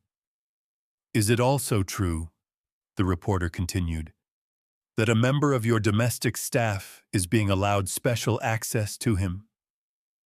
Emily felt her pulse spike. More people appeared. More cameras. More eyes. "Are you aware of the rumors?" another voice asked. "That this maid has been seen repeatedly with the child?" "Step back," one of Khalid's security staff ordered. But it was too late. The moment had already been captured. The story had already begun. Lila's expression darkened. "This is exactly what I warned you about," she said under her breath. Emily felt the weight of every lens pointed at her, every judgment, every assumption. She stepped back instinctively. "I shouldn't be here," she whispered. Khalid turned to her, but before he could respond, another voice cut through the noise. "Miss Parker!" Emily froze. She recognized that voice. Her heart sank. Her mother's neighbor stood among the crowd, pointing. "I know her," the woman said loudly. "She's not who you think she is." The reporters turned immediately. "Can you explain?" The woman didn't hesitate. "She's poor," she said. "Struggling. Always has been." Emily's chest tightened painfully. "She took care of her sick mother for years," the woman continued. "Turned down better opportunities because of it." The crowd shifted. The narrative twisted. Not better. Not worse. Just louder. More complicated. "She's not some trained professional," the woman added. "She's just a girl trying to survive." The cameras turned back to Khalid. "Mr. Al-Mansour," a reporter pressed, "are you aware of her background?" Silence. Then Khalid stepped forward. "Completely," he said. The crowd stilled. "And let me be clear," he continued, his voice steady, unwavering. "The only reason my son is alive right now is because of her." The words hit like a shockwave. Emily's breath caught. No one expected that. Not the reporters. Not Lila. Not even Emily herself. "She didn't ask for recognition," Khalid went on. "She didn't ask for anything." His gaze shifted directly to Emily. "She just showed up. and did what no one else could. The room fell silent, cameras still recording, but no one speaking. Because in that moment, the narrative changed. Not completely, not safely, but enough. Emily stood frozen, her heart racing, her world shifting again. Because now, she wasn't invisible anymore, and that was far more dangerous than being ignored. The question was, now that the truth was out, would it protect her, or destroy everything she had tried to build? The cameras didn't leave, even after security pushed them back, even after hospital staff threatened to remove them. The presence of the press lingered like a shadow that refused to fade. Every movement, every word, every glance felt exposed. Emily had never experienced anything like it, and she didn't want to. "I can leave," she said quietly, her voice barely steady as she stood beside the wall. "If I go, maybe they'll stop." Khalid turned to her immediately. "No." The answer was firm, instant. Emily swallowed. "But this is because of me. They're here because of They're here because they're vultures," Khalid interrupted. "Not because of you." His tone left no room for argument. Still, Emily felt the weight pressing down on her chest. "I don't belong here," she said softly. Khalid's expression shifted slightly. "Right now," he replied, "the only place you belong is wherever my son needs you." Emily didn't respond, because part of her wanted to believe that, and part of her knew how dangerous that belief could become. Before she could say anything else, the hospital doors opened again. The doctor stepped out. Both Emily and Khalid turned instantly. "How is he?" Khalid asked. The doctor removed his gloves slowly, his expression serious but not panicked. "He's stable," he said. Emily exhaled without realizing she'd been holding her breath. "For now," the doctor added. The relief didn't last long. "We've managed to regulate his breathing," he continued. "But his condition is still fragile. He needs consistent care, more than what standard staff can provide." Khalid nodded once. "Then he'll have it." The doctor hesitated. "There's something else," he said. Emily felt her stomach tighten. "What is it?" Khalid asked. The doctor glanced briefly at her, then back at Khalid. "The child responds to her," he said. The words were simple, but heavy. "We noticed it in the ambulance," he continued. "And again, just now. His vitals stabilize when she's close. His breathing evens out." Emily blinked. "That doesn't mean anything," she said quickly. "It's probably just coincidence." "It's not," the doctor said firmly. Silence followed. Khalid's gaze shifted to Emily again. But this time, there was no uncertainty, only confirmation. "He needs a constant emotional anchor," the doctor added. "Someone he recognizes, someone he trusts." Emily felt her chest tighten.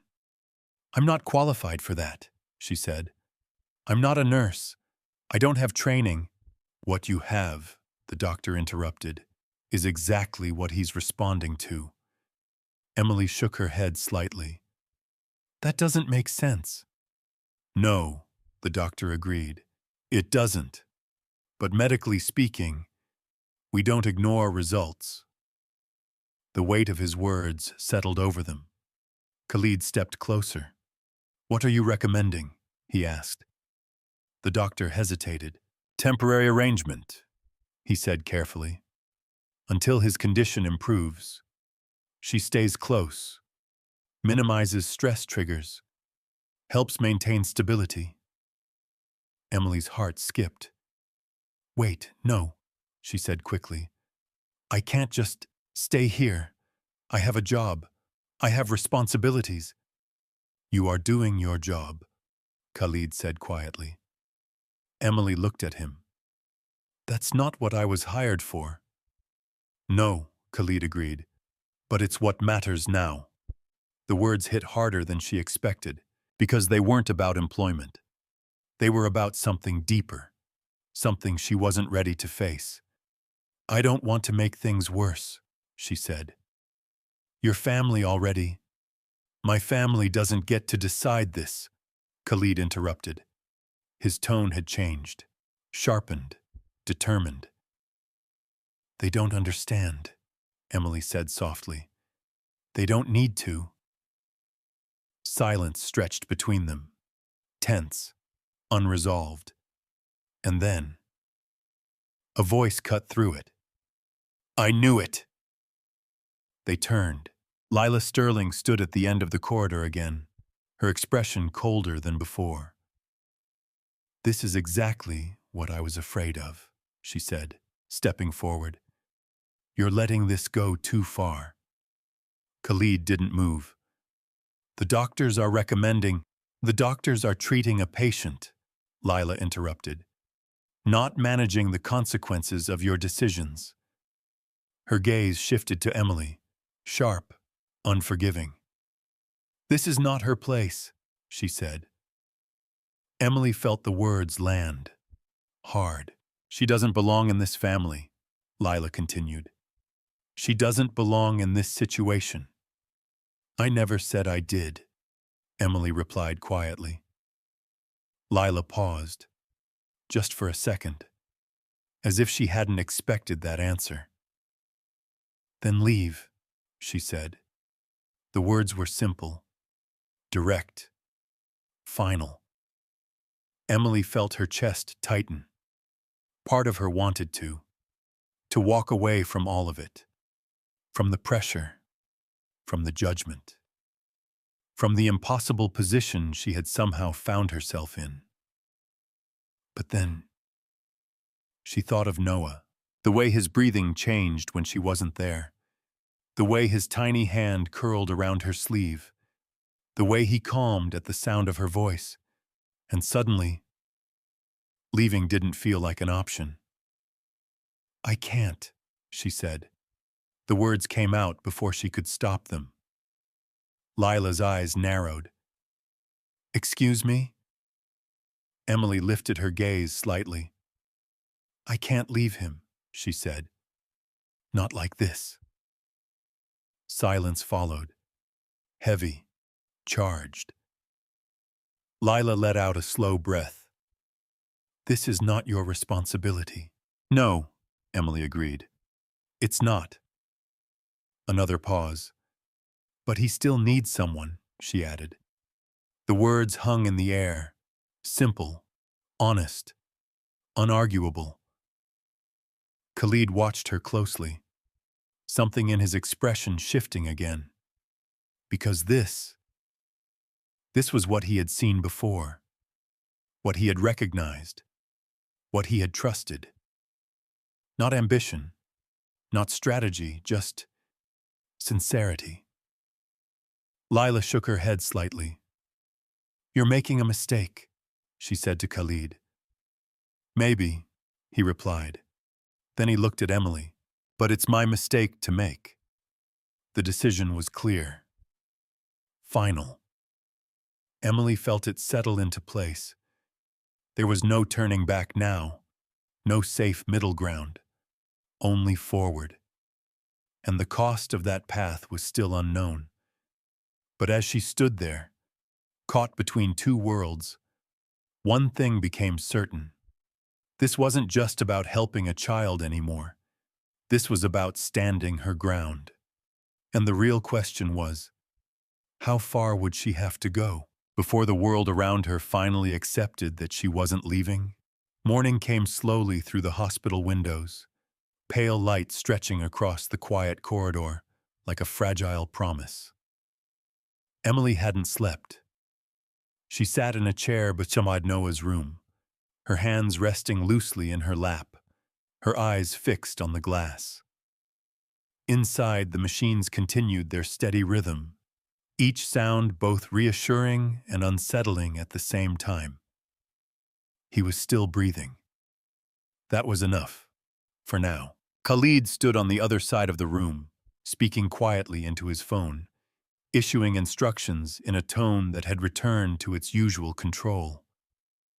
Business didn't stop. It never did. But every few seconds, his eyes drifted back to Noah. Emily noticed. Everyone noticed. Because no matter how composed he looked, there was something different about him now. Something that hadn't been there before. A crack. A shift. The kind that didn't close easily. The door opened softly. The doctor stepped in again. "His condition is stable," he said, his voice calm.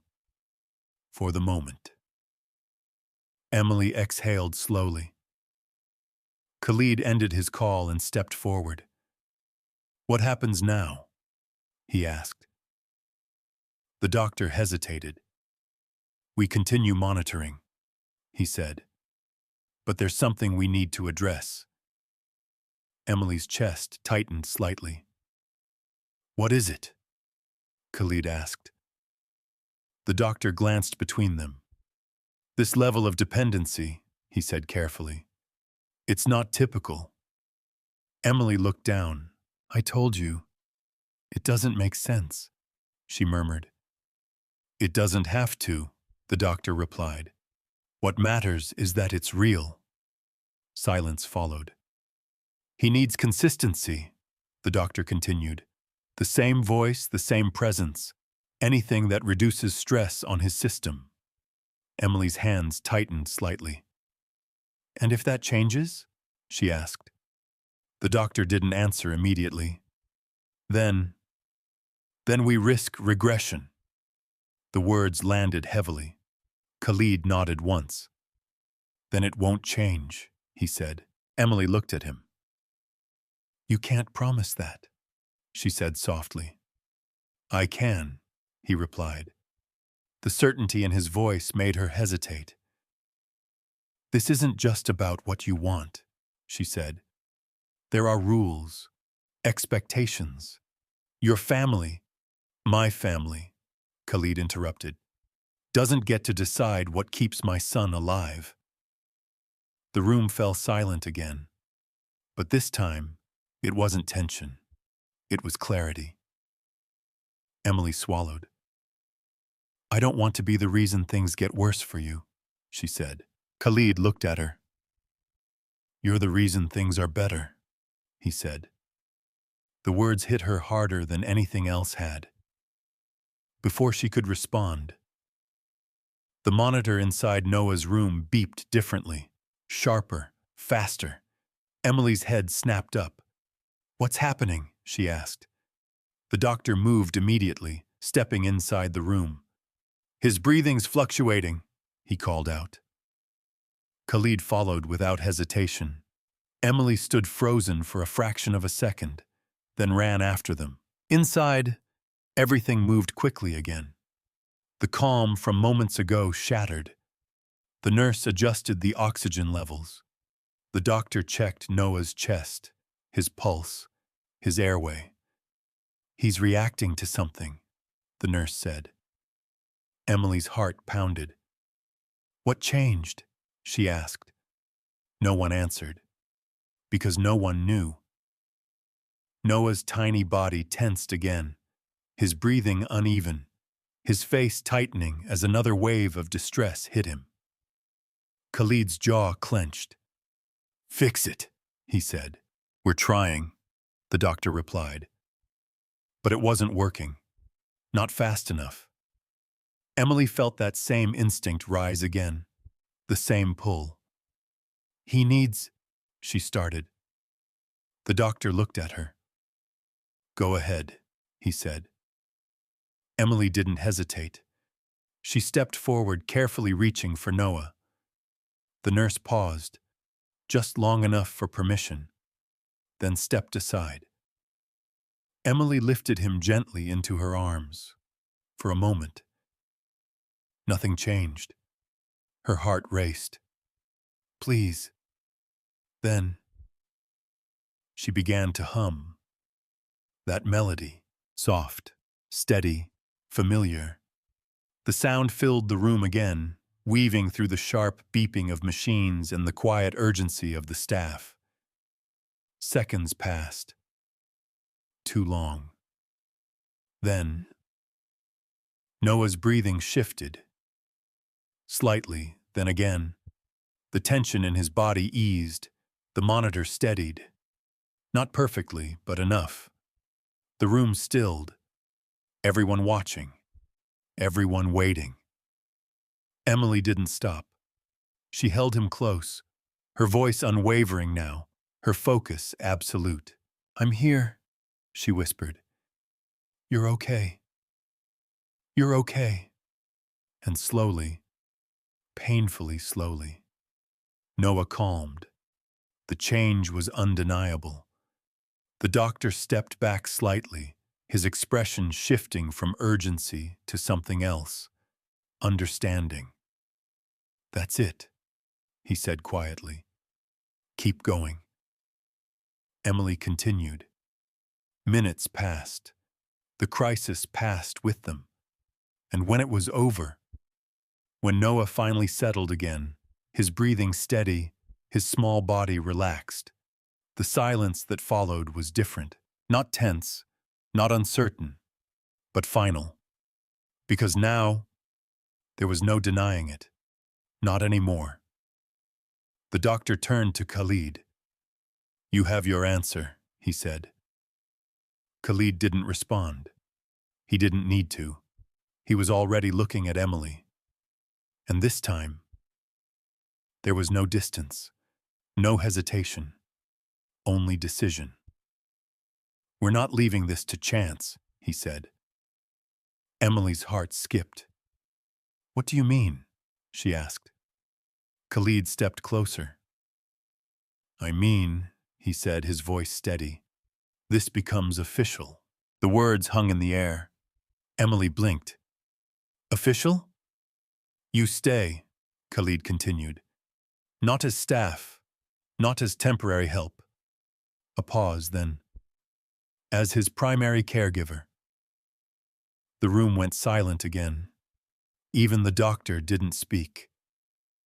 Emily felt like the ground had shifted beneath her. I can't, she said immediately. I'm not qualified. You are the only one who is, Khalid interrupted. That's not how this works, she insisted. It is now. Emily shook her head. This will cause problems. For you, for your family, for... I don't care, Khalid said.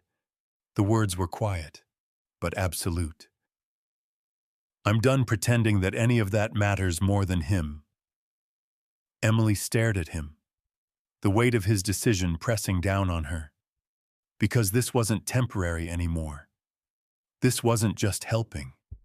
This was something permanent, something real, and something that would change everything.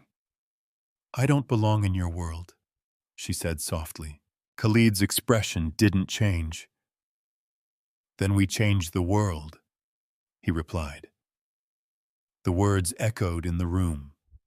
Impossible, unreal, and yet completely sincere. Emily looked down at Noah in her arms, peaceful again. Safe. Because she was there. Her heart tightened. Because now, the choice wasn't simple anymore. Stay and face everything that came with it.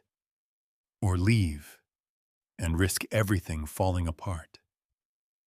And the question that remained, the one she couldn't escape, was no longer whether she could help him. It was whether she was ready to accept what helping him would cost her. By the time Noah was discharged from the hospital, the world outside had already changed. Not all at once. Not in a way that felt loud or dramatic, but in quiet, undeniable shifts that followed Emily Parker wherever she went. The headlines had started within hours of that night. Billionaire's heir saved by Maid. Who is the woman behind Khalid Al-Mansour's son's recovery? From cleaner to caregiver, the story no one saw coming. At first, Emily refused to read any of it. She didn't want to know what people were saying, didn't want to see the speculation, the assumptions, the way strangers could twist something simple into something complicated. But even without reading, she felt it. In the way people looked at her now, in the way they spoke around her, in the way silence followed her into rooms where she used to be invisible. The Harrison estate was no longer the same. When Emily returned with Noah, everything felt different. The walls hadn't changed. The structure hadn't changed. But the atmosphere had. Staff members who once ignored her now stepped aside when she passed. Some greeted her, awkwardly, carefully, as if unsure what she was now. Others avoided her entirely.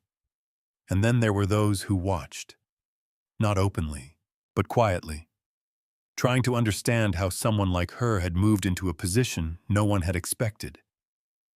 Mrs. Dalton was one of them. She didn't speak about what had happened, didn't offer an apology, but she no longer questioned Emily's presence in the nursery. That, in itself, was a change. "You may need anything?" she asked one morning, standing just outside the door. Emily glanced up, surprised by the question. "I'm okay," she said. "Thank you."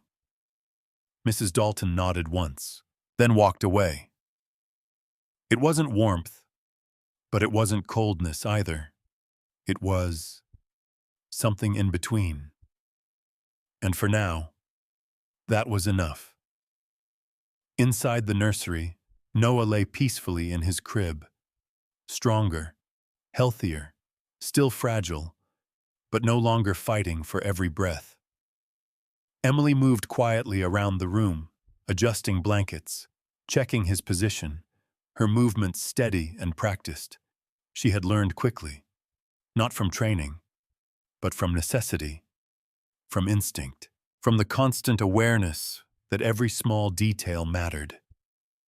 "You're doing better," she whispered softly, resting her hand gently against his chest. Noah stirred slightly, then settled. Emily smiled faintly. "You're not as scary as you were before," she added. "You were never scary." Emily turned. Khalid stood at the doorway, his presence as quiet as ever, but different, less distant, less guarded. Emily straightened slightly. "I didn't hear you come in. You're focused," he said. "That's a good thing." She nodded. There was a pause.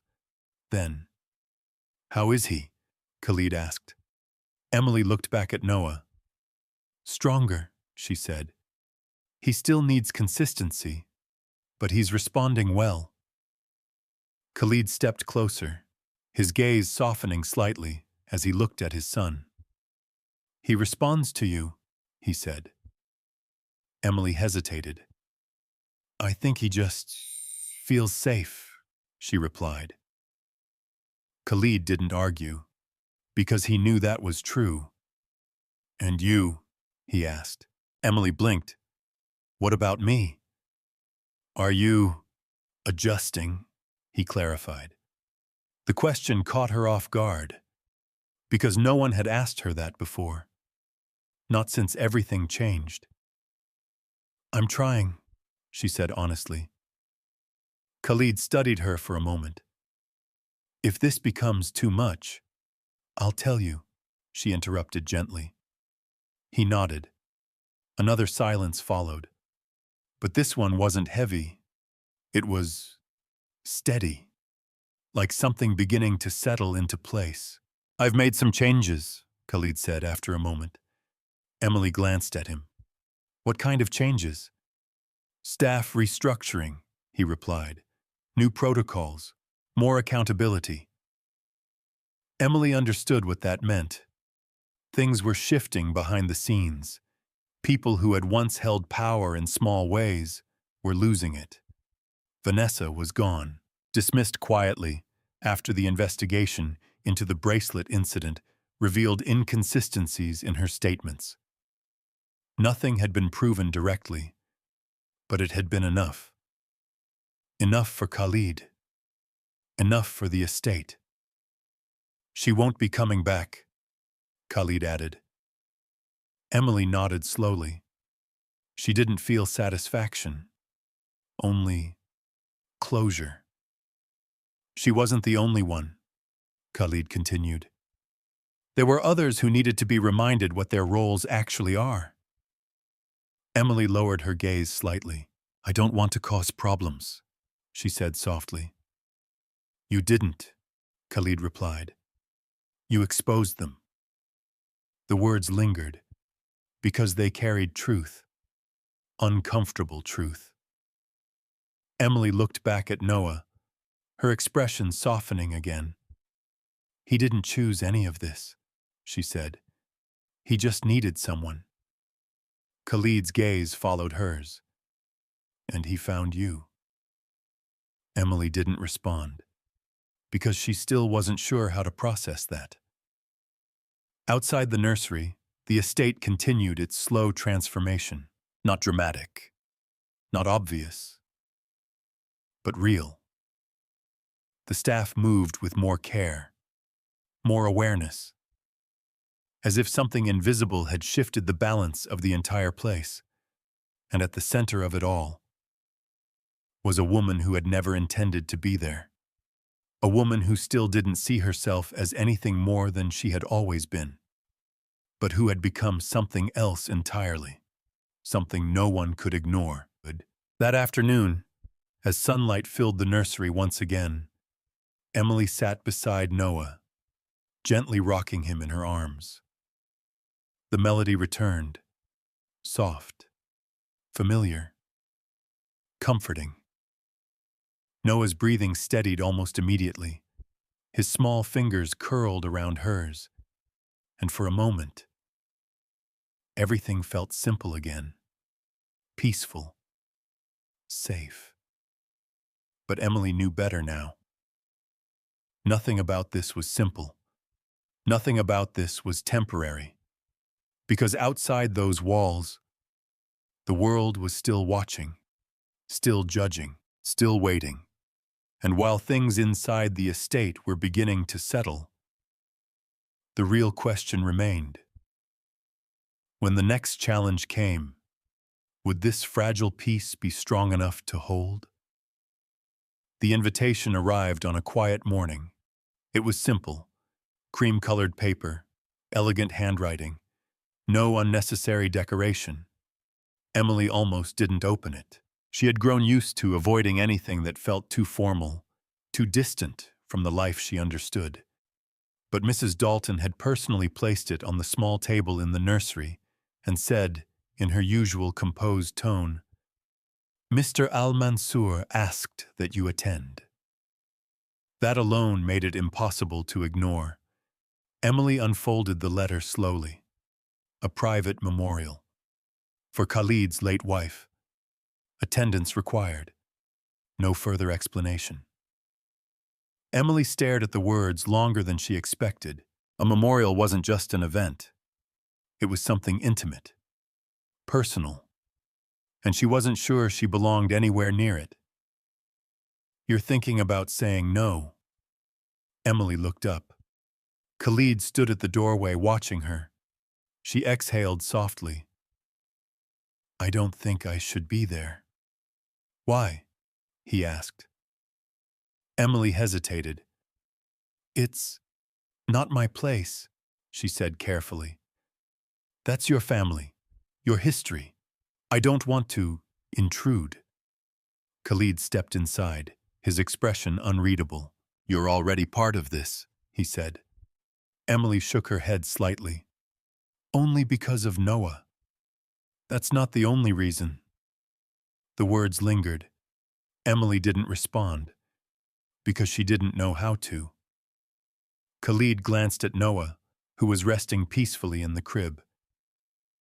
"Do you know what the hardest part was?" he asked quietly. Emily looked at him.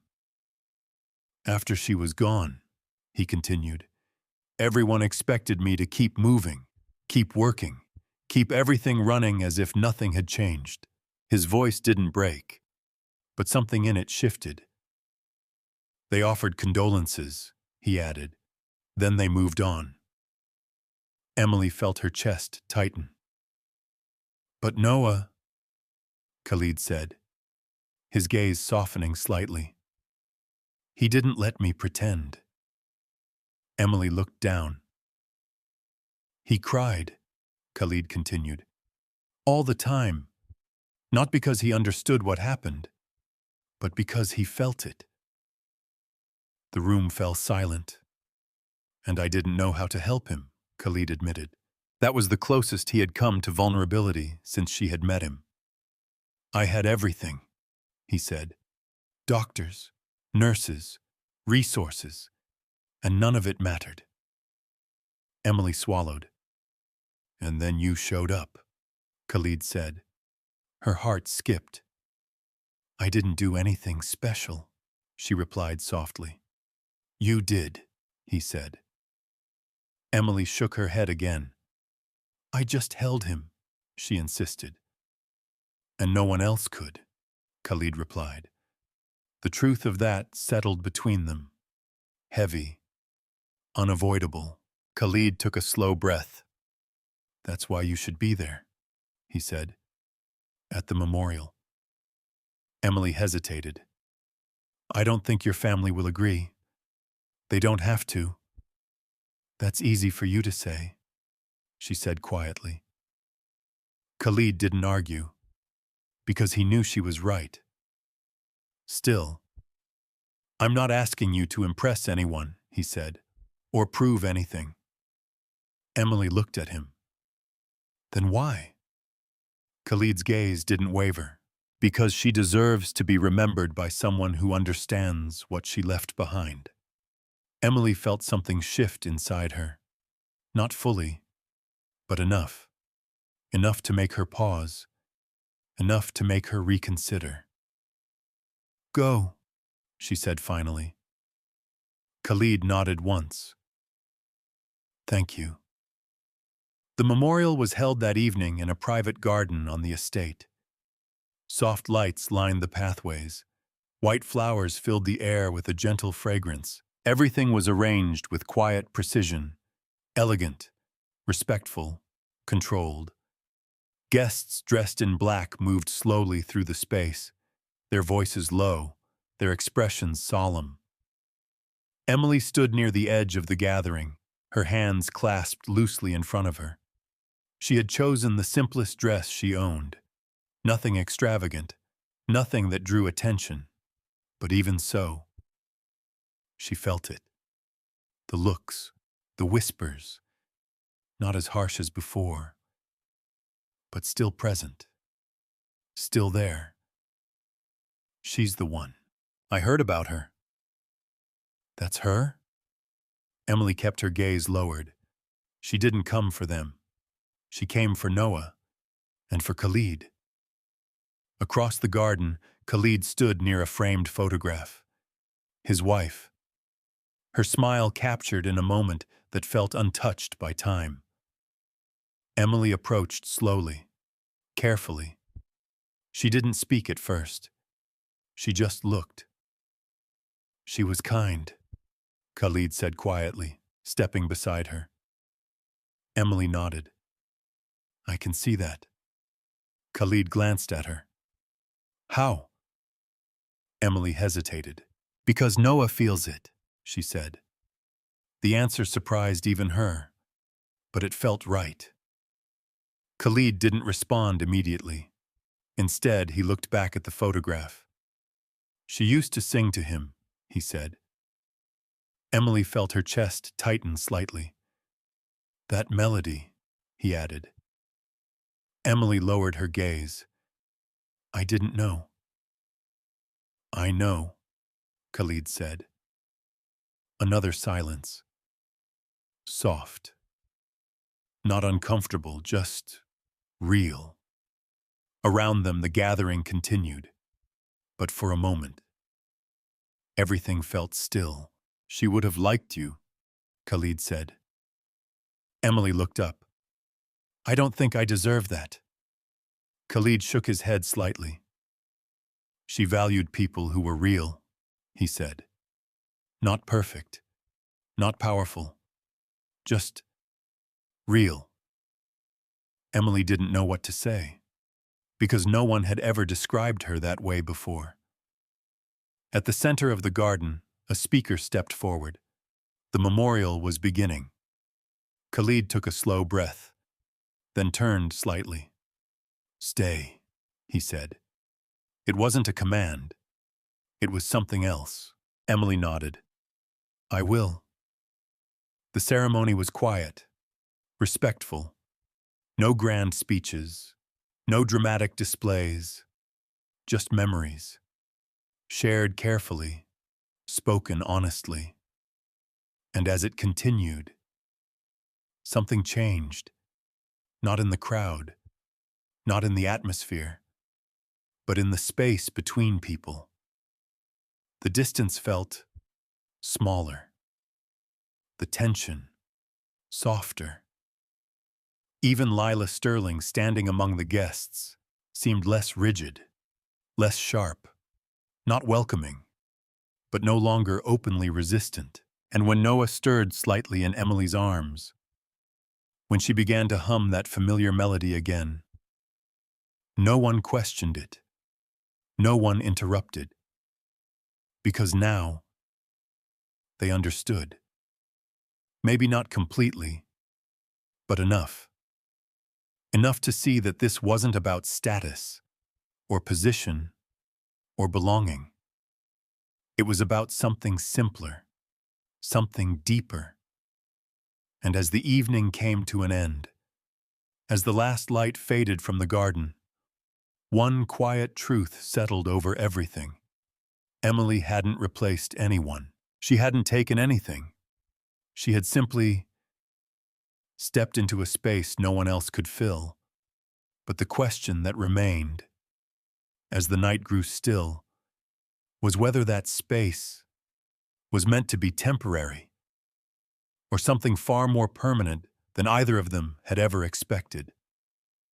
A year later, the Harrison estate no longer felt like a place built only for appearances. It felt lived in. The marble floors still gleamed.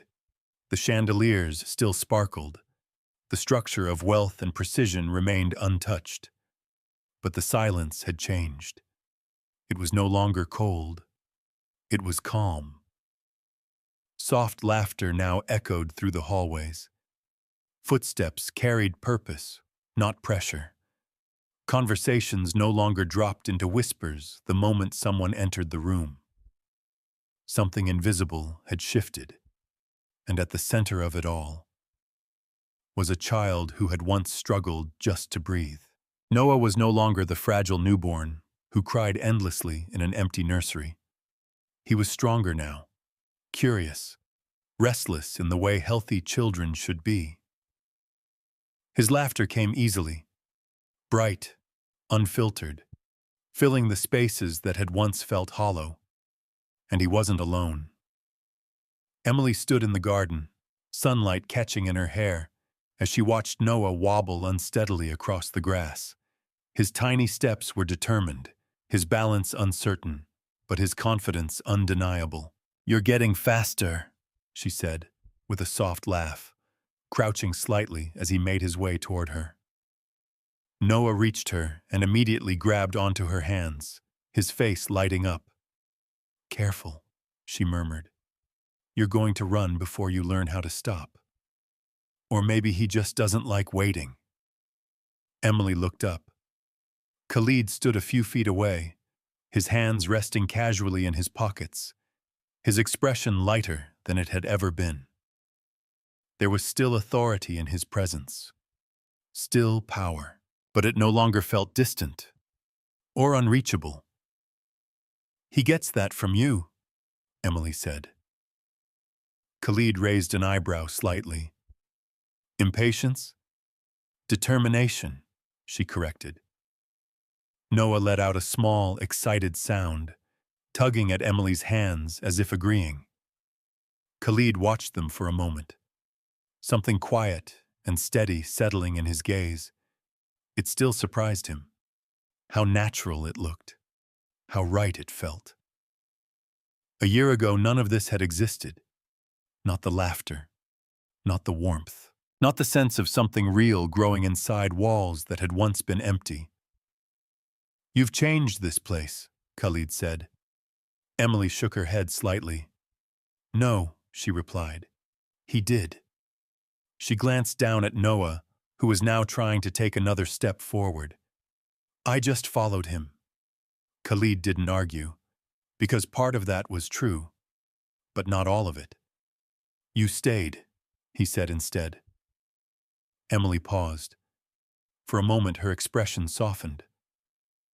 I couldn't leave, she said quietly. Khalid nodded. I know. They didn't say anything else. They didn't need to, because everything that had happened, the hospital, the accusations, the whispers, the decisions, had already said more than words ever could. Across the estate, preparations were underway, tables being arranged, guests arriving, staff moving with practiced coordination. Another event. But this one felt different, less rigid, more open. Today wasn't about appearances. It was about something else. Are you ready? Khalid asked. Emily glanced toward the gathering. I'm not sure I'll ever be ready for that, she admitted. Khalid almost smiled. You don't have to be. Noah tugged at her hand again, impatient. Emily laughed softly. Okay, let's go. They walked together toward the event. Not in perfect formation, not in practiced distance, but naturally, simply, as if it had always been this way. When they reached the garden, the conversations slowed, then stopped, not out of shock, not out of judgment, but recognition. People had seen the story unfold, heard the truth, watched the changes, and now they were seeing the result. A child who had survived, a home that had transformed, and a woman who had once been invisible, standing at the center of it all. Khalid stepped forward, addressing the small crowd. Thank you for being here, he said. His voice carried easily, calm, controlled, but different, more personal. A year ago, he continued, I almost lost my son. The words settled over the gathering, heavy, honest. And I would have, he added, if not for someone who had no reason to step forward, except that she chose to. His gaze shifted to Emily. Every eye followed. Emily felt her chest tighten, but she didn't look away. She didn't belong to this world, Khalid said. Not by wealth, not by status, not by expectation. A pause. But she belonged in the only way that matters. Silence. Deep, meaningful. She cared, he said simply. The truth of it cut through everything else. No embellishment, no performance, just reality.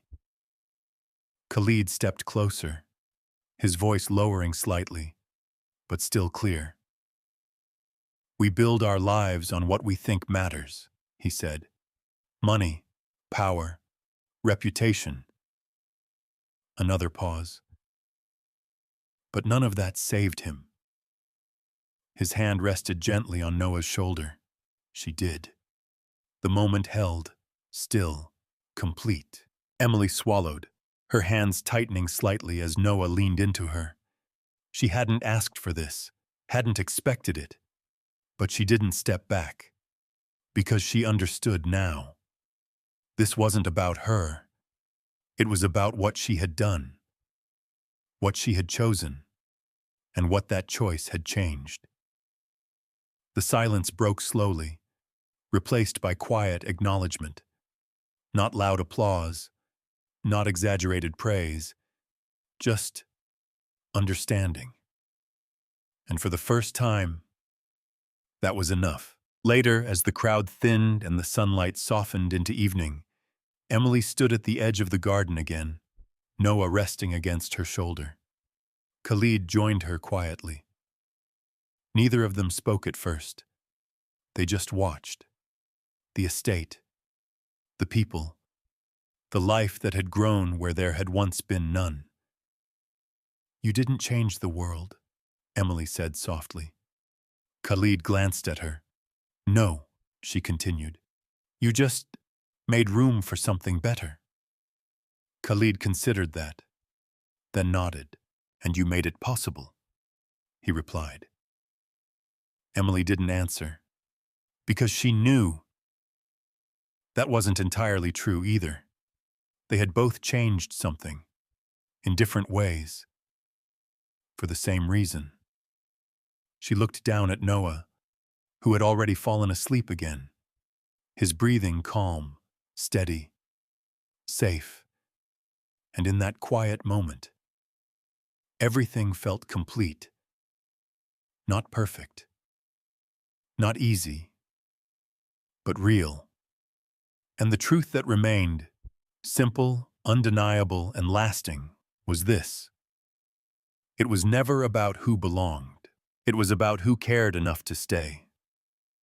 Sometimes, the people we overlook are the ones who change everything. True kindness doesn't ask for recognition.